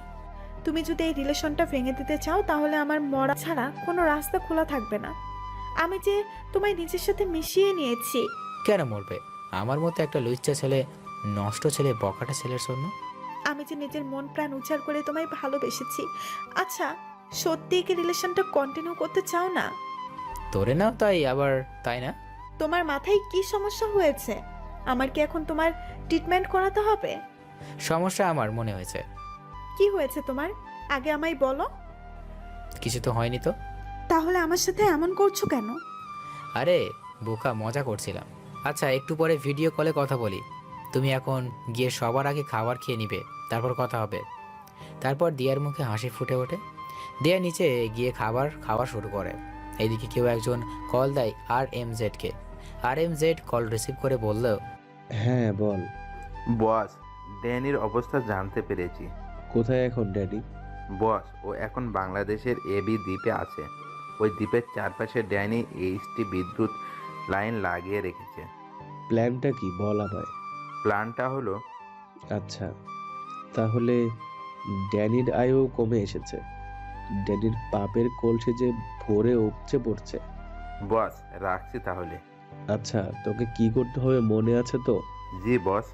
তুই অনেকের জীবন অপ্রয়োজনে কেড়ে নিয়েছিস, আর তুই এখন দেশে এসে গেছিস। এবার তুই লাশ হয়ে ফিরবি। সকাল হতে রাহুলের ঘুম ভাঙে ফোনের শব্দে। রাহুল ঘুম ঘুম চোখে না দেখে ফোন রিসিভ করে বলে, হ্যালো কে? রাহুল, আমি। আরে আমিটা কে? রাহুল, আমি সেনাপ্রধান।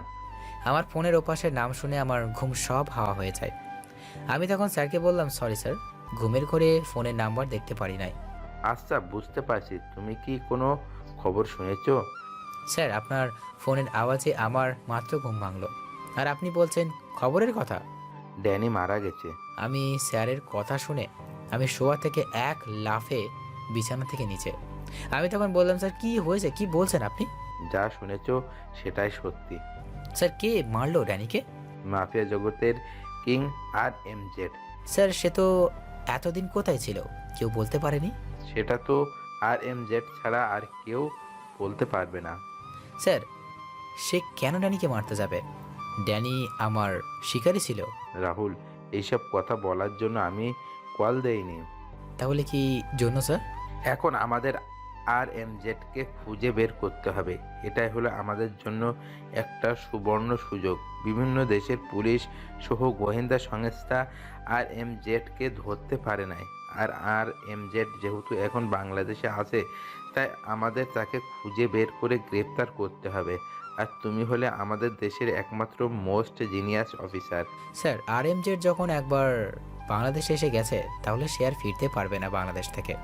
স্যার, আপনি তো জানেন আমার শিকার কেড়ে নেওয়া আমি পছন্দ করি না। তখন তো দেখা হবেই RMZ-এর সাথে। এইদিকে ড্যানির মৃত্যুর খবর শুনে জেমস সহ সবার চোখের পানি শুকিয়ে গেছে। কেউ ভাবতে পারে নাই RMZ যে এত সকাল সকাল তার কাজে নেমে যাবে, আর সেই কাজে নামতেই ড্যানিকে শেষ করে দিবে। সব খবর কাগজ, নিউজ চ্যানেল, সোশ্যাল মিডিয়াতে এটাই খবর ভাইরাল হচ্ছে। মাফিয়া জগতের কিং RMZ ড্যানিকে মেরে ফেলেছে। তখন ডেইজি কল দিল তার বাবাকে। হ্যাঁ মা, বল। বাবা, এটা কি হচ্ছে? বাবা, তুমি না বলেছিলে RMZ কতদিনের জন্য মাফিয়া জগৎ থেকে বাইরে থাকবে? তাহলে সে বাংলাদেশে আসলো কি করে? আর ড্যানিকে মারলো কি করে? মারে, সেই কথা আমিও যে ভাবছি। RMZ যে কি পরিকল্পনা করেছে সেটা কেউই বলতে পারবে না। মারে, RMZ যে একজন মাইন্ড গেমার, সে মানুষের মাইন্ড নিয়ে খেলতে ভালোবাসে। RMZ এর মাথায় কি ঘটছে সেটা সে ছাড়া কেউ বলতে পারবে না। বাবা, আমিও মাইন্ড গেমার কম না। আমিও মাইন্ড গেম ভালো করে খেলতে পারি। আচ্ছা বাবা, আমাদের কন্টেইনারগুলো কোথায়? হ্যাঁ, সেগুলো তোর ওইখানে পৌঁছে যাবে। আচ্ছা, ওগুলো আসার পর খেলা শুরু হবে। শুরু হবে মাইন্ড গেমের লড়াই। এইদিকে রাহুল তো কিছুই বুঝতে পারছে না। রাহুল কিছুর সাথে কিছুর হিসেব মেলাতে পারছে না। রাহুল বলছে, RMZ হঠাৎ করে বাংলাদেশে কেনই বা আসলো, আর কেনই বা ড্যানিকে মারলো? ড্যানিকে মারতে হলো RMZ-কে বাংলাদেশে আসার কোনো দরকার ছিল না। তার এক ইশারে ড্যানিকে তার লোকেরা শুইয়ে দিবে। না না, আমার বসে থাকলে চলবে না। আমায় RMZ-কে খুঁজে বের করতে হবে। আমি তাড়াতাড়ি করে রিপনকে কল দিলাম। কল রিসিভ করে রিপন বলে, হ্যাঁ ভাইয়া, বলেন। রিপন, আমার সকল ইনফরমেশন চাই RMZ সম্পর্কে। মানে কোন RMZ ভাইয়া? মাফিয়া জগতের কিং RMZ এর। আচ্ছা ভাইয়া, হঠাৎ করে RMZ এর ইনফরমেশন জানতে চাইলেন যে? আজকেও আমার শিকার ড্যানিকে মেরেছে এবং RMZ বাংলাদেশের অবস্থান করেছে। কি? হুম। ভাইয়া, ও যদি জানতে পারে তাহলে আমাদের শেষ করে দিবে।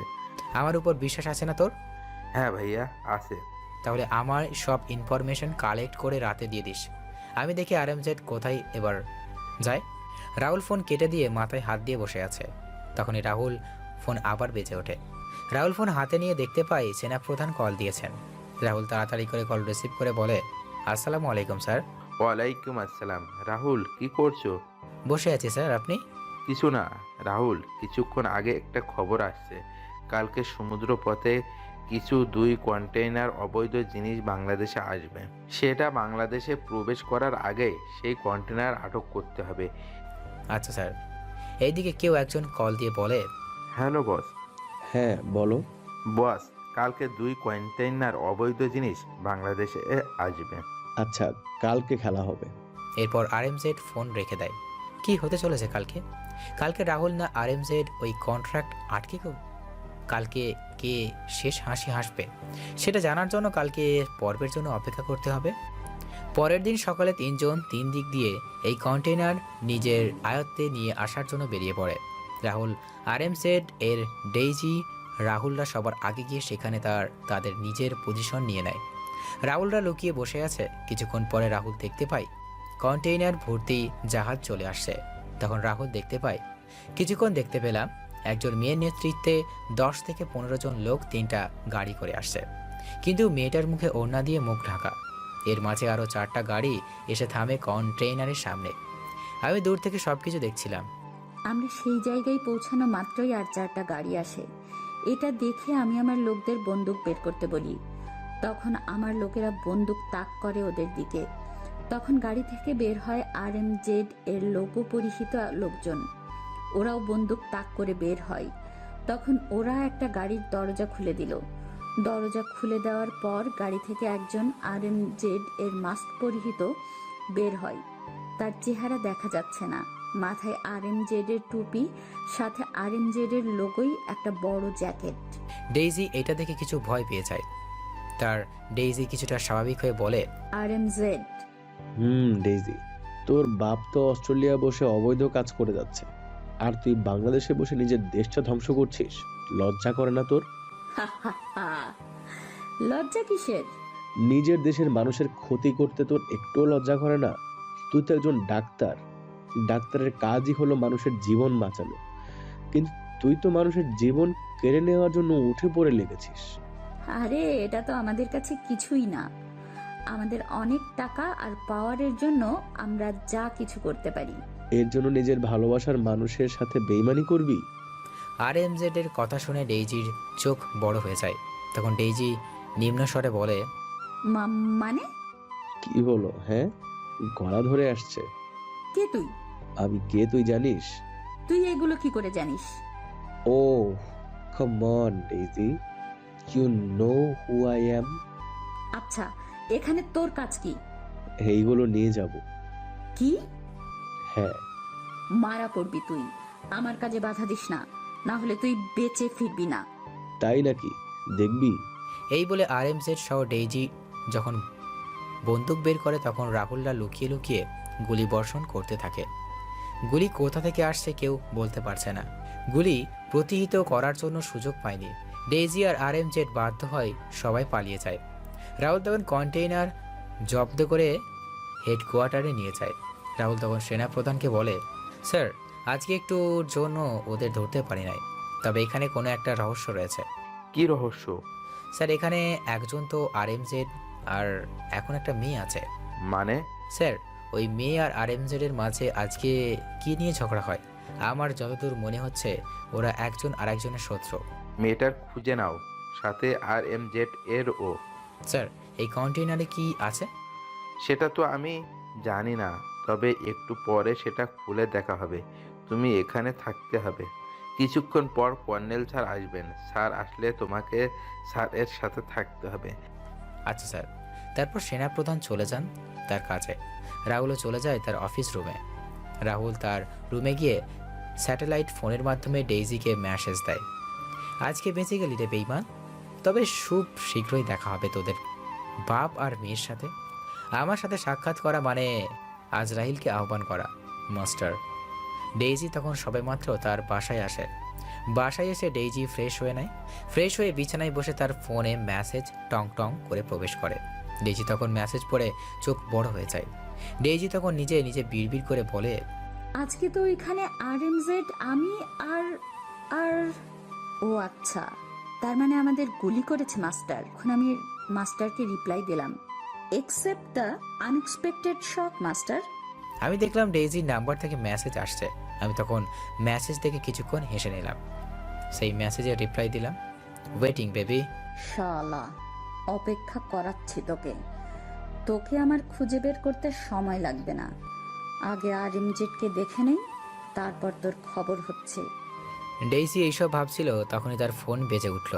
ডেইজি ফোন হাতে নিয়ে দেখলো অদৃশ্য নাম্বার শুধু কল পাচ্ছে। ডেইজি ফোন রিসিভ করে কানে ধরতেই ওপাশ থেকে, কেমন লাগলো রে? আজকে তোর এসব মাল সেনাবাহিনীর হাতে চলে গেল। কে তুই? আর সেনাবাহিনীর হাতে মানে? কিছুক্ষণ আগে দেখা হলো আর এত তাড়াতাড়ি ভুলে গেল ডার্লিং? RMZ তুই? তার মানে RMZ এর এই সব কিছুর পেছনে তুই আছিস? আমার কয়েক হাজার কোটি টাকার মাল আজকে তোর জন্য সেনাবাহিনীর হাতে চলে গেল। এখন বাংলাদেশ সেনাবাহিনী তারা সকল কিছু পরীক্ষা করবে। পরীক্ষা করে যখন এসবের রিপোর্ট হাতে পাবে, ওরা তখন তো সেনাবাহিনী কাজে নেমে যাবে। সকল ইনফরমেশন কালেক্ট করে যখন জানতে পারবে এসবের পিছনে তুই রয়েছিস, তখন কি হবে ভাবতো? একবার ভেবে বল, তুই কি করবি? একটা ছেলেকে এভাবে ঠকিয়ে তুই কি পেলি বলতো?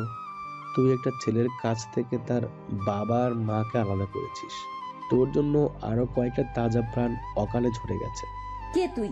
এসব জানলি কি করে? আমি কি সেটা জানতে চাস তুই? হ্যাঁ, কে তুই বল। রাহুলের কলিজার ভাই। আমার ভাইয়ের হত্যার বিচার করতে আমি আসছি। বিচারটা হবে আমার আদালতে।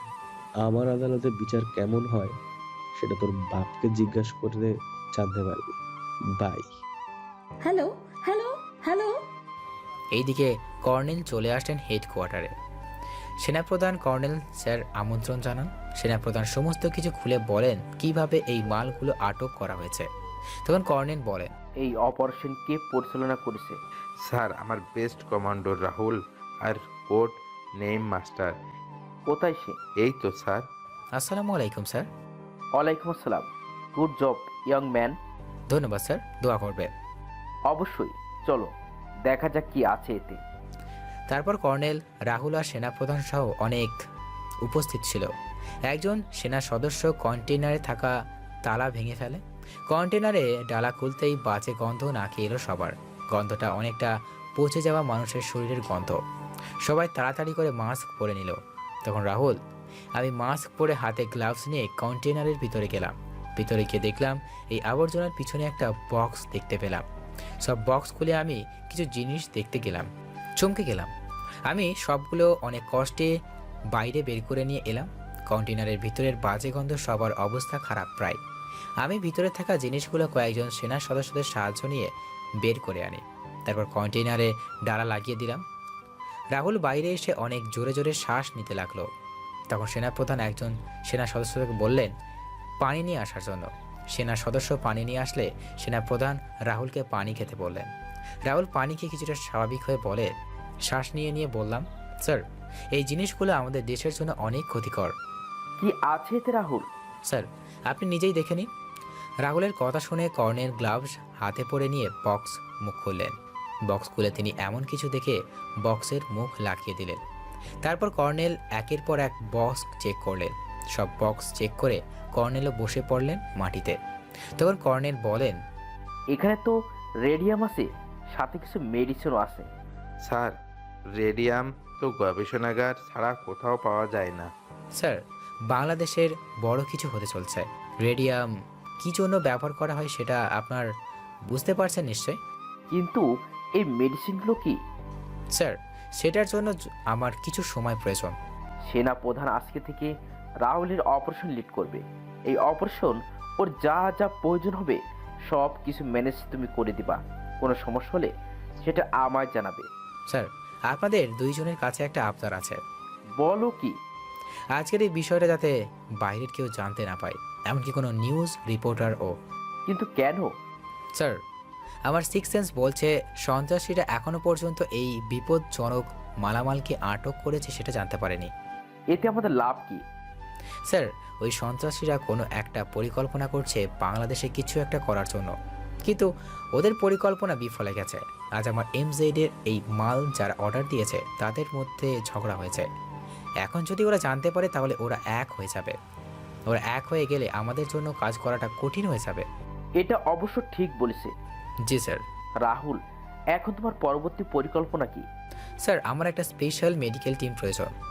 ও আচ্ছা, বাংলাদেশের কয়েকজন স্পেশাল ডাক্তারের লিস্ট পাঠিয়ে দেবো।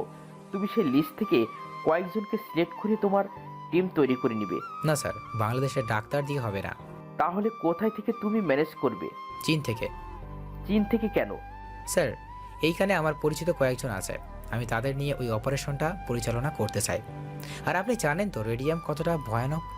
অল্প পরিমাণে রেডিয়াম যদি ছড়িয়ে পড়ে বাতাসে তাহলে কি হবে বুঝতে পারছেন নিশ্চয়ই আপনি। সেটা তো বুঝতে পারছি। আচ্ছা, তুমি এইগুলো চিনে নিবে কি করে?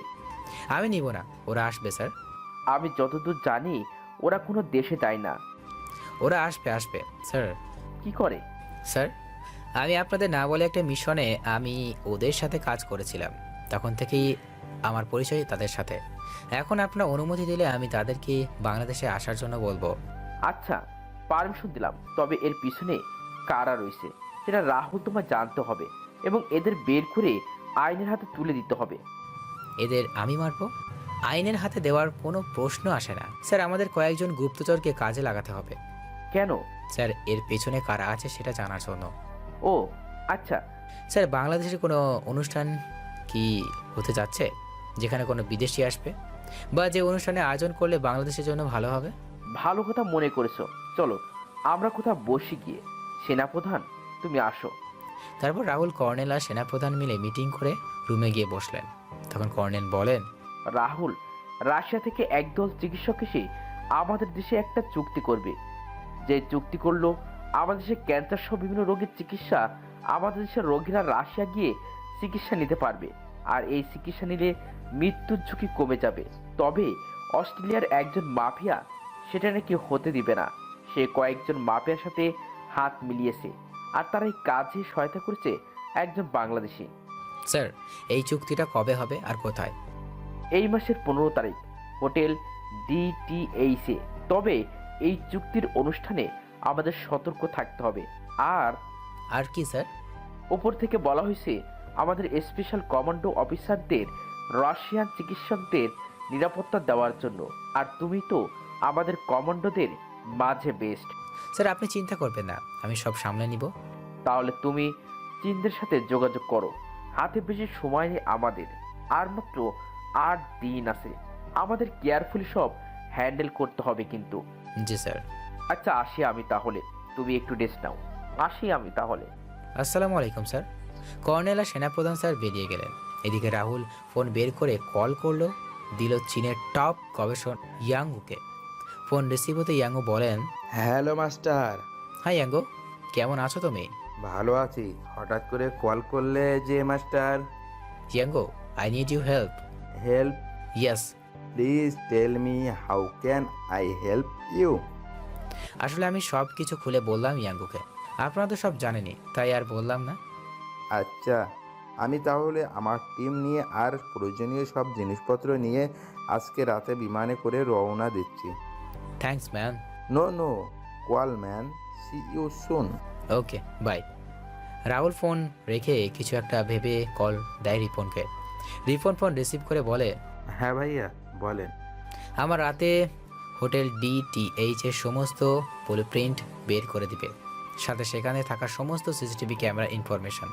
ভাই কি হয়েছে? যেটা রাতে বাসায় আসলেই জানতে পারবে। আর হ্যাঁ, আমার 2টা সমস্ত ইনফরমেশন কালেক্ট করা চাই। আর একটা নাম্বার দিচ্ছি তোকে, যেটা 24 ঘন্টা মনিটরিং করবি। সকল ইনফর্মিং কল, আউটগোয়িং কল শুনবি। কিছু সন্দেহজনক মনে হলে আমায় কল দিবি। আচ্ছা ভাইয়া। রাহুল ফোন রেখে একটা ডেভিল মার্কা হাসি দেয়। এদিকে RMZ সব শুনে নিচ্ছে। RMZ সব কিছু রেকর্ড করে নেয়। এরপর ডেইজিকে কল দিয়ে বলে, কিরে, তোরা বাপ আর মেয়ে মিলে এমন একটা পরিকল্পনা করতে পারলি? মানে 16 এপ্রিল। তুই কি করে জানলি? যতই প্ল্যান করিস না কেন, কিচ্ছুই করতে পারবি না। ও, তাহলে সব জেনে গেছিস তুই। তবে কিছুই করতে পারবি না। আমার লোকেরা কাজে লেগে গেছে। খেলা হবে, রক্তের খেলা। সেটা সম্ভব নয় রে ডেইজি। আমি থাকতে তো সেটা কখনোই হতে দিব না। সেটা তো তুই ভালো করেই জানিস। এই আরএমজেড, তুইও মাফিয়া আর আমরাও মাফিয়া, তাহলে তুই কেন আমাদের পথে বাধা দিচ্ছিস? তুই কি তোর আর তোর বাবার মতো বেইমান মনে করিস আমাকে? যেই দেশে জন্ম নিলি, যেই দেশে বড় হলি, যেই দেশ তোকে এত কিছু দিল, তার বিনিময়ে তুই কি দিচ্ছিস এই দেশকে? একবারও কি ভেবে দেখেছিস? এসবের চিন্তা করার সময় নেই। তুই যখন তারিখ জেনে গেছিস, তাহলে বলে দেই, 16 তারিখ ধামাকা হবে বাংলাদেশের সর্বত্র। এই বলে ডেইজি ফোন রেখে দেয়। এদিকে আরএমজেড কল দিল তার দলের বিশ্বস্ত লোক জয়কে। জয় কল রিসিভ করে বলে, হ্যাঁ বস, বলেন। আমি বাংলাদেশে আছি। আমার লোক বাংলাদেশে কোথায় কোথায় আছে? বস, বাংলাদেশের সব জায়গায় আছে। ওদের বল কাজে লেগে যেতে। কোথাও কোনো সন্দেহজনক বোম বা অন্য কিছু দেখলে প্রয়োজনীয় ব্যবস্থা নিতে বলবি। আর হ্যাঁ, সবার আগে সাধারণ মানুষ নিরাপদে থাকে সেটা অবশ্যই নিশ্চিত করতে হবে। আচ্ছা বস। আরএমজেড ফোন রেখে দুই চোখ বন্ধ করে আছে আর রহস্যজনক হাসি হাসছে। এদিকে রাহুলও তার কাজ করে যাচ্ছে। তখন জেমস কল দিল ডেইজিকে। ডেইজি কল রিসিভ করে বলে, হ্যাঁ বাবা, বলো। এটা কি শুনছি রেডি? হ্যাঁ বাবা, যা শুনেছো সেটাই সত্যি। কি করে হলো? আসলে বাবা, আরএমজেড আমাদের কন্টেইনার ঘাটে চলে আসে। কি? হ্যাঁ বাবা। মালগুলো এখন কোথায়?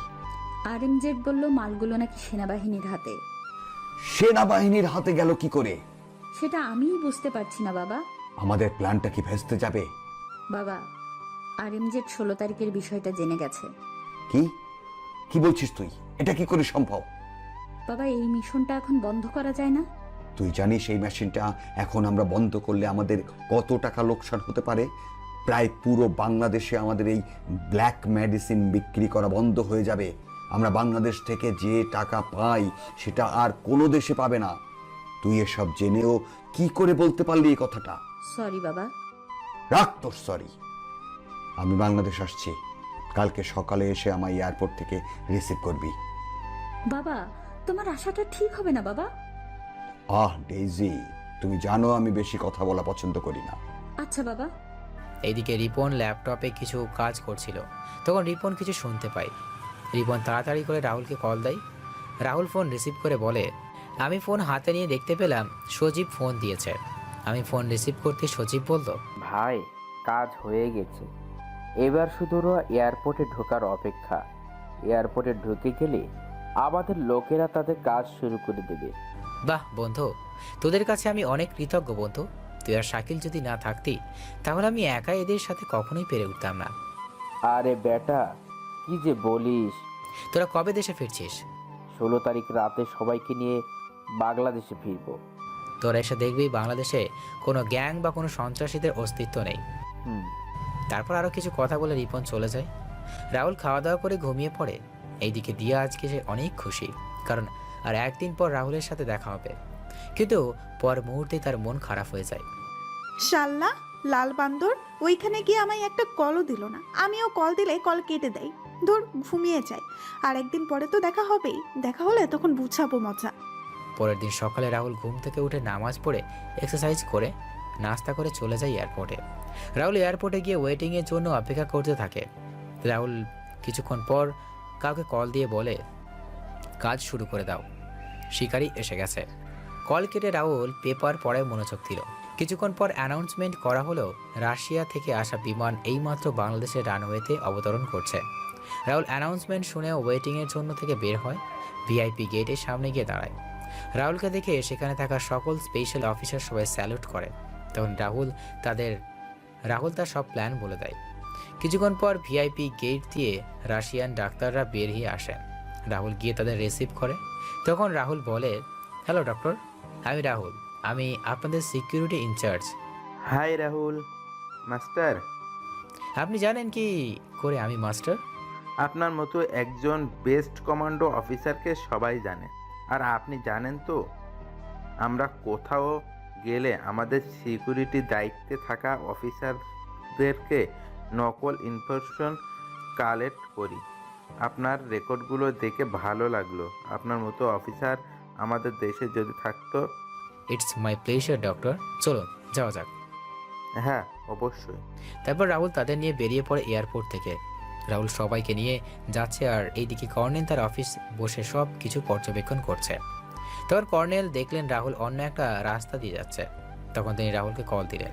রাহুল কল রিসিভ করতে কর্নেল বলে, কি ব্যাপার রাহুল, তুমি এই রোডে যাচ্ছ কেন? আমরা তো তোমায় এই রোড ব্যবহার করতে বলি নাই। স্যার আপনাদের প্ল্যানটা ড্রপ আউট হয়ে গেছে। মানে? স্যার এই প্ল্যানটা আমাদের মাঝে কেউ ফাঁস করে দিয়েছে, তাই আমি আমার প্ল্যান মাফিক কাজ করছি। স্যার আমি দেখছি সব, এই ডাক্তাররা নিরাপত্তা দেওয়ার আমার দায়িত্ব। আচ্ছা বুঝলাম, কিন্তু প্ল্যানটা কে ফাঁস করলো?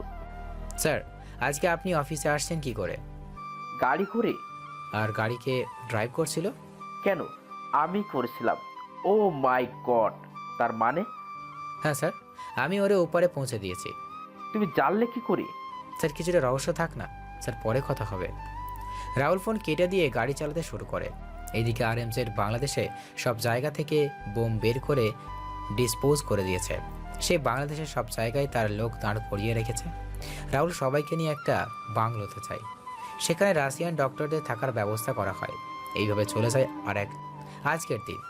পরের দিন সকালে রাহুল সবার সাথে নাস্তা করে সকাল 10টার সময় রাশিয়ান ডাক্তারদের নিয়ে চলে যায় ডিটিএইচ হোটেলে। সেখানে ডাক্তারদের স্বাগতম জানানো হয়। তারপর ভিতরে চলে যান সবাই। রাহুল তখন কর্নেল স্যারকে বলে, স্যার আপনারা এই দিকটা সামলে নেবেন, আমি কিছু অসমাপ্ত কাজ শেষ করে আসছি। কিন্তু রাহুল, এদের নিরাপত্তা? স্যার একবার চারপাশে তাকিয়ে দেখুন। আমি রাহুলের কথা মতো হোটেলের চারপাশে তাকিয়ে দেখলাম পিশাচের মতো দেখতে লোক বন্দুক নিয়ে দাঁড়িয়ে আছে। আমি তখন বললাম, এরা কারা রাহুল? স্যার এরা আমার জন্য কাজ করে, এদের অনেক রক্ত চোষা, হায়না বলেও ডাকে। কিন্তু এরা এখানে কেন? স্যার আপনি না বললেন এদের নিরাপত্তা দেওয়ার জন্য, আর পরিবর্তে এরা থাকবে এখানে। অনুষ্ঠান শেষ হওয়ার আগেই আমি চলে আসব। আচ্ছা। তারপর রাহুল হোটেল থেকে বের হয়ে যায় গাড়ি নিয়ে। তখন রাহুল আর একজনকে কল দিল। কল রিসিভ করে ওপাশ থেকে বলল, হ্যাঁ বস, বলুন। ওই দিকের খবর কি? বস চিৎকার করছে অনেক। চিৎকার করা শুরু এখন, আরও চিৎকার করা বাকি আছে। এক কাজ করো, টিভি অন করে নিউজ চ্যানেল দাও, তাহলে দেখবে চিৎকার আরও বেড়ে যাবে।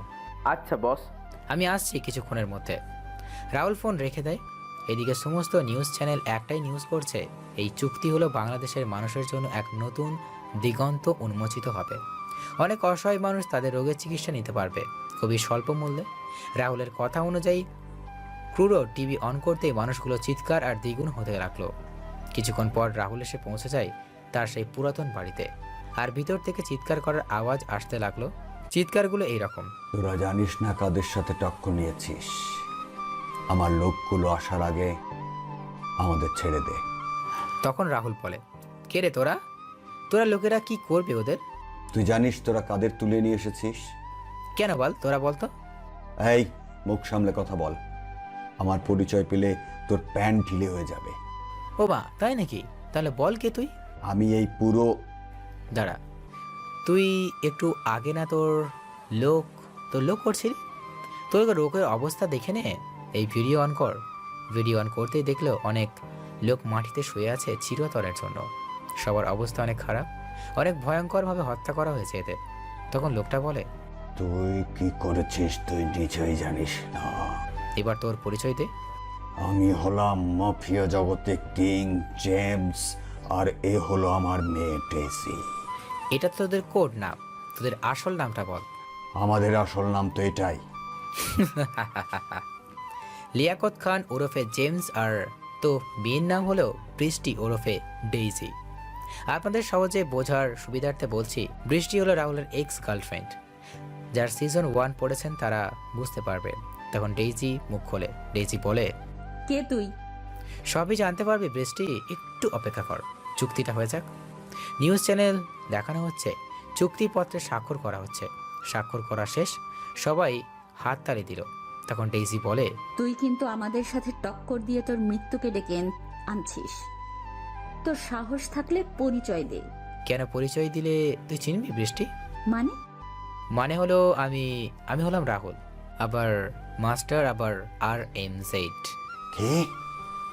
হ্যাঁ রে কুত্তার বাচ্চা, তোর জন্য আমার পরিচয়টা ধ্বংস হয়ে যায়। আমি হারিয়ে ফেলেছি আমার মা বাবা, চাচি, আমার বন্ধু রাজীব আর আমার বোন সাথীকে। তোর এত লোভের কারণে আমি আমার পুরো পরিবারটাকে হারিয়েছি। আর বৃষ্টি, তোকে তো আমি ভালোবাসতাম, তাহলে তুই কেন এমন করলি? তোকে নিজের জীবনের চেয়েও ভালোবেসেছিলাম, তার জন্য সব কিছু শেয়ার করতাম। তুই আমার পেছনে ছুরি মেরে দিলি। বৃষ্টি, বলতে পারিস আমার অপরাধ কি ছিল, যার জন্য তুই আমার মাতৃহীন পিতৃহীন করে দিলি? তোর মতো মেয়ের জন্য আজ সত্যিকারের ভালোবাসাগুলো হারিয়ে যাচ্ছে। তারপর আমি তোদের ক্ষমা করে দিতে চেয়েছিলাম, কিন্তু তোরা এই দেশের ক্ষতি করার জন্য উঠে পড়ে লাগলি। তুই তো মারা গিয়েছিলি। আরে রাগ আল্লাহর মানেকে, কথাটা তো শুনেছিস নিশ্চয়। কিন্তু তুই আমাদের পরিচয় পেলে কি করে? শরীফ চৌধুরীকে মারার পর আমি বাবা লকার খুলে কিছু ফাইল আর ছবি পেয়েছিলাম। সেখানেই তোর মেয়ের কিছু ছবি পাই। RMZ এর পাওয়ার তো জানিসই। তোদের পরিচয় আর তোদের খুঁজে বের করতে আমার কোনো পরিশ্রম করতে হয়নি। রাহুল, আমায় ক্ষমা করে দে। আমরা একজন আরেকজনকে ভালোবাসতাম, সেই ভালোবাসার কসম দিচ্ছি। প্লিজ মারিস না আমায়। চিন্তা করিস না, আমি তোকে বা তোর বাবাকে মারবো না। তোকে মারবে তোর আনা সেই রেডিয়াম আর সেই মেডিসিনগুলো। রিপন, হ্যাঁ ভাইয়া। সব কিছু রেডি তো? হ্যাঁ ভাইয়া, আপনার সম্মতি পেলেই কাজ শুরু করে দিব। হ্যাঁ, ওইদিকে আবার যেতে হবে, চল বাইরে। আসি রে, আল্লাহ তোদের হেদায়েত দান করুক। রাহুল, প্লিজ ক্ষমা করে দে, এমন করিস না। আমি তোকে ভালোবাসি। বাবা, আমাদের ভুল হয়ে গেছে। টাকার লোভে পড়ে আমরা এসব করেছি, আমাদের ক্ষমা করে দে বাবা। জেমস আর ডেইজি চিৎকার করে কথাগুলো বলছে, কিন্তু রাহুল কোনো কথার কোনো কর্ণপাত না করে বেরিয়ে যায়। রাহুলরা বাড়ি থেকে বেরিয়ে যায়। রাহুল নিজ হাতে তৈরি করা বমটা ব্লাস্ট করে দেয়। মুহূর্তেই বাড়িতে আগুন ধরে যায়। ব্লাস্ট হওয়ার সাথে সাথে বাড়িটাও ভেঙে যায়। তারপর রাহুল 2 ফোঁটা চোখের জল ফেলে আকাশের দিকে তাকিয়ে বলে, বাবা মা, চাচি, রাজীব, সাথী, তোদের মৃত্যুর বদলা এই রাহুল নিয়েছে। তোমরা আমায় দোয়া করো। রাহুল কথাগুলো বলে বেরিয়ে পড়ে DTH হোটেলে। সেখানে গিয়ে সবার সাথে কথা বলে নেয়। বিকালে রাশিয়ানদের এয়ারপোর্টে গিয়ে পৌঁছে দিয়ে সজীব, দিয়া সহ রাকিবদের নিয়ে বাসায় চলে আসে। এদিকে রাহুল দিয়ার সাথে একবারও কথা বলেনি। এয়ারপোর্ট থেকে বেরিয়ে দিয়া যখন গাড়ির সামনে দরজা খুলবে, তখন রাহুল বলে, অমিশ, শোনো না, এই আমার পাশে সামনের সিটে বসবি? তোর সাথে অনেকদিন হলো কথা হয়নি। দিয়া কথা শুনে একবার রাগে চোখে রাহুলের দিকে তাকিয়ে পেছনে গাড়িতে গিয়ে বসে। রাহুল এটা দেখে নিজের ভিতরে হাসতে থাকে। রাহুলের গাড়িতে রাহুল, অমি আর রাহুলের মা বাবা আর সমীর আপন পিছনে গাড়িতে। দিয়ার মা বাবা আর সজীব আর শাকিল। তখন অমি রাহুলকে বলে, ভাইয়া, এমনটা কেন করলি? কি করলাম? দিয়া আপুকে রাগালি কেন? কেন, ঠিকই তো করেছি তো। মানে? তুই বুঝবি না এইসব, তুই ছোট এখন। আচ্ছা। কিছুক্ষণ পর রাহুলরা পৌঁছে যায় রাহুলদের বাসায়। রাহুল সবাই যে যার মতো রুমে দেখিয়ে দেয়। সবাইকে তাদের রুম দেখিয়ে বাকি থাকে দিয়া আর অমি। তখন রাহুল বলে, অমি, এটা তোর রুম, অবশ্যই তুই চাইলে কাউকে তোর সাথে নিয়ে ঘুমাতে পারিস। আচ্ছা, আমার সাথে দিয়া আপু থাকবে নে। শালা খচ্চর এয়ারপোর্ট থেকে আমার সাথে এমন ব্যবহার করছে, মনে হচ্ছে আমি ওর অপরিচিত। শালা খচ্চর, বিয়েটা হোক তারপর বুঝবি। আমি আর চোখে তাকিয়ে দেখলাম দিয়ার চোখের কোণে জল চিকচিক করছে। তাই আর কিছু বললাম না, আমি চলে এলাম রুমে। তখন রাত 10টা বাজে। কিছুক্ষণ পর সবাই ফ্রেশ হয়ে নিচে আসে। নিচে এসে সবাই মিলে আড্ডা দেওয়া শুরু করে। অমি আর দিয়াও আড্ডায় এসে সামিল হয়, আর রাহুল তো আগে থেকেই ছিল। তখন রাহুল বলে, সবার উদ্দেশ্যে আমার কিছু কথা বলার আছে। ওই হনুমানটা এবার কি বলবে? বাংলাদেশে আসার পর থেকে আমার সাথে কেমন যেন ব্যবহার করছে। সবাই তখন বলে, কি বলবে রাহুল? তাড়াতাড়ি করে বল, কি বলতে চাস তুই রাহুল? আসলে আমি এখানে আসার পর বৃষ্টির সাথে দেখা হয়। তখন বৃষ্টি আবার আমার কাছে ফেরার জন্য অনেক রিকোয়েস্ট করে। আসলে ক্ষমা করে দেওয়ার হলো মানুষ মহৎ গুণ, সেটা তো তোমরা সবাই জানো। তাই আমি সিদ্ধান্ত নিয়ে যে বৃষ্টিকে আরেকবার সুযোগ দিব।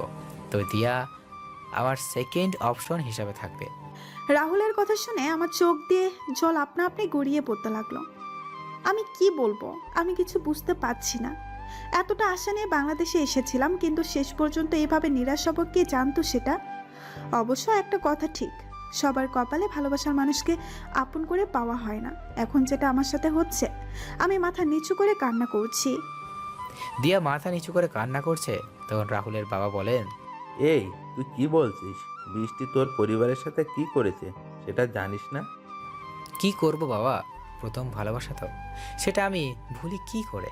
আঙ্কেল কিছু বলতে চাপে তার আগেই বললাম, থাক আঙ্কেল, রাহুল যেটা বলছে সেটাই ঠিক। প্রথম ভালোবাসা কখনো ভোলা যায় না।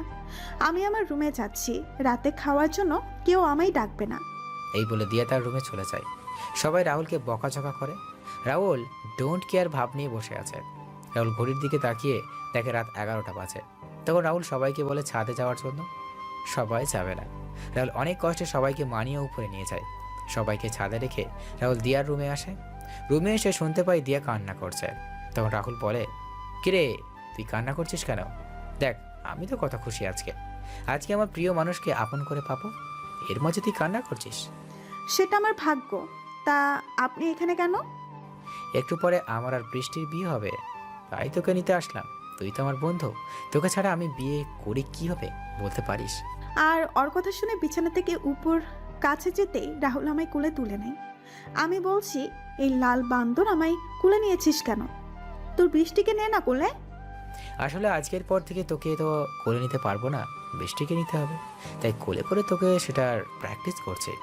রাহুল কথা বলতে বলতে আমায় ছাদে নিয়ে যাচ্ছে। ছাদের দরজা পেরোনোর আগেই রাহুল আমায় কোল থেকে নামিয়ে দেয়। রাহুল আমার চোখে কালো কাপড় বেঁধে দিল, তারপর আমায় আবার কোলে তুলে নিল। কিছুক্ষণ পর রাহুল আমায় কোল থেকে নামিয়ে আবার চোখের বাঁধন খুলে দিল। সাথে সাথে সবাই মিলে আমাকে বার্থডে উইশ করতে লাগলো। আমি তো অবাক, আজকে আমার বার্থডে সেটা মনেই ছিল না। বাংলাদেশ আসবো বলে আমার অনেক খুশি লাগলো। এই কারণে রাহুলের মনে আছে আমার বার্থডে, কিন্তু কিছুক্ষণ আগের ঘটনা মনে হতে আমার সব খুশি কষ্টে রূপ নিল। আমি চারপাশটা তাকিয়ে দেখলাম সবাই, আর পাশে বিয়ের ছোট্ট একটি স্টেজ, একজন কাজে বসা আর একটা টেবিলে কেক রাখা। তখন রাহুল বলে, কিরে কেকটা কেটে ফেল, এবার বৃষ্টি আসবে এক্ষুনি। আমি জোর করে দিয়াকে দিয়ে কেকটা কেটিয়ে ফেললাম। তারপর দিয়াকে নিয়ে বিয়ের স্টেজে গিয়ে বসলাম। সবাইও এসে বসলো আমাদের পাশে। তখন কাজী বিয়ে পড়াতে শুরু করলেন। এক পর্যায়ে কাজী বললেন, বলো মা, কবুল। কাজের কথা শুনে তো আমি পুরাই শকড। তখন রাহুল কানে কানে বলে, কবুল বলবি না? আমি বৃষ্টির কাছে চলে যাব। দেখ এখন তোর ইচ্ছে, আমি 1 থেকে 10 পর্যন্ত গুনবো, এর ভিতরে বললে ভালো, না হলে আরো ভালো। আমার যে কি খুশি লাগছে সেটা বলে বুঝাতে পারবো না আপনাদের। এদিকে রাহুল 1 থেকে 10 পর্যন্ত গোনা শুরু করে দিয়েছে। আমি তখন বললাম, কবুল কবুল বকুল। আমি দেখতে পেলাম অমি দিয়ার কানে কানে কি বলছে। দিয়া অমির কথা শুনছে আর আমার দিকে চোখ গরম করে তাকিয়ে আছে। আল্লাহ জানে কি বলছে অমি আমার ব্যাপারে। তখন কাজী সাহেব আমাকে উদ্দেশ্য করে বললেন, বাবা এবার তুমি বলো। কি বলবো? কবুল কবুল। হ্যাঁ বলছি, আবুল আবুল। আমি ওর কথা শুনে একটু রাগ দেখিয়ে বললাম, কি বলছিস তুই? এদিকে সবাই হাসছে। দিয়া তখন বলে, তুই কবুল বলবি না? আমি ওইটা করে নিব সবার সামনে। বলছি বলছি বলছি, কবুল কবুল কবুল। কাজী সাহেব আর বলা লাগে কি? না বাবা, হয়ে গেছে। দোয়া করা শেষ হলে দিয়া রাহুলের কানে কানে বলে, আজকে রুমে আয়, আমি ছুরি আর লাঠি নিয়ে অপেক্ষা করব। আমায় কষ্ট দেওয়া না, রুমে আয়, বুঝতে পারবি। ইনশাআল্লাহ। আল্লাহ কি বলছে সব। আয় রুমে, বৃষ্টিকে না বিয়ে করবি? তখন অমি এসে বলে, ভাইয়া বিড়ালটা মারিস ভালো করে। আল্লাহ যা ঘি ঢেলেছিল সেটা এখন অনেক গরম হয়ে পড়ছে, বিড়ালের বিয়ে হবে না। তখন রাহুলের বাবা এসে রাহুলকে বলেন, বাবা এখন দেখা যাবে কে তার বউকে ভয় পায়। আমায় নিয়ে অনেক মজা নিয়েছো, এখন বুঝবে বউয়ের প্যারা কি জিনিস। এখন সেটা বুঝতে পারছি। আল্লাহ তুমি রহম করো আমার উপর। পাঠক আর পাঠিকাগণ দোয়া করিয়েন, আমি যাচ্ছি দিয়ার রাগ ভাঙাতে। ভালো থাকবেন আপনারা, আর আমার জন্য দোয়া করিয়েন। দেখা হবে খুব তাড়াতাড়ি নতুন কোনো গল্পে। তারপর রাহুল চলে যায় বাসর ঘরে, গিয়ে দিয়ার রাগ ভাঙিয়ে ভেসে গেল ভালোবাসার ছোঁয়ারে। সমাপ্ত।